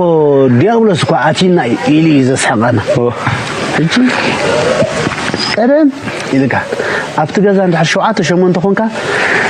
ቤተ ማርያም ገብረ ሚካኤል ገብረ መስቀል ሃብተ ሚካኤል ሙሉ መዓልቲ ታዲያ ሃብቱ ኣቶ ሚካኤል ገብረ ሚካኤል ኣቶ ገብረ መስቀል ኣንተ ለቴኖስ ሙሉ መዓልቲ ሽም ኣማልክቲ ክፅውዕ ስለ ዝውዕል ሸይጣን በሪሩ እንታይ ክገብር ቀርባ ገዛ ኸይል ኢማጂን كيف አለዋ انت خجبر اب غزا قرد فيلك مولو معاتي شم ملاك اللي هتصوع لك اسكالله انا تكرينا نفقرو يكون غلاص يكون زبها زراتات الله ازي انت مالك ازي اجي اسشنتيا على زي مهارات تግርኛ ካበድ እንዲያ ተቋንቋ ነጽል ሁሉ ቋንቋታት በቃ ተቋንቋ ሲ ድላይካ ክትገልጸላ ትኽእል نحنت نجر كتحبر ذري خاسي هلو عايزبلني خا ترد عموي ميتا كبروا عيلة تولد نهرون كان حدا سنة محرنيا مثالي أكستي خاتون أكستي حاسون نخاليا عمو خاليا عايزبلني حاوبي ما يتقتلك أقوت يا موتي تقول زي بمحرنا أقوت يا خا نكوخان حاوبخان حانشا بمحرنا حانشا يا بات عندنا ويا الناس يا عندنا ناس سلم أجلس كان يا الناس نادي حواي ميت أقوتي نبي حواي ميت أقوتي كلهم أقوتي أكستي أقوتي من تاي أنا نقوم أنا محرنا الصناعة يكون كده الله زي تجرينا عبخا ودق إزي كابتم عسر تقانقاتات ناي سمتي سماوي كابهم حدا يوزنها تلقى إزي حوب على العربي حوب على الهوي هبرو زي سماوي كم تريوز اللهم زي مفلات ساعة كندي عشنة مخاني خاطري بحفشة ولا بوانكو انجليش حتى انكو عايز بحال جن انكل كتب الكلا ايناي انكل هنا بوهاديو اكو هادي كون حو بوها كم زاز ولا زل انت ندحري لك قومو ابتغرينيا بتكريتيو حاتنو ندحري لك قال حتى ايوسخل كان بوخدنا هدي غايت بالله اتس كلير سلازي اقل تتغرينيا حتى مخانون الترفك كازو حد انت لو دما كاب قال انت وسدك ንበይኑ ናይ ትግርኛ ፀገም ጥራይ ኣይኮነን ብሓፈሻ ቋንቋኻ ምኽባር ኣዝዩ ኣገዳሲ ኣዝዩ ኣገዳሲ ንቋንቋኻ ንመንነትካን ንኽብርኻን ንታሪኽካን ተዘየኽቢርካ ድማ ብኻልኦት ክብረት ኣይግባኣካን ስለ ዝኾነ ኣይትረኽቦን ኢኻ ናይ ሎማ ርእስቲ ኣብዚ ክንወዲና ላይክ ምግባር ሼር ምግባር ርእቶን ሓሳብን ምሃብ ድማ ከም ወትሩ ፃውዒትና ግበርና ምዚያ ክንገድፈኩም عدها تبلغا إريتراوي بلو حدرها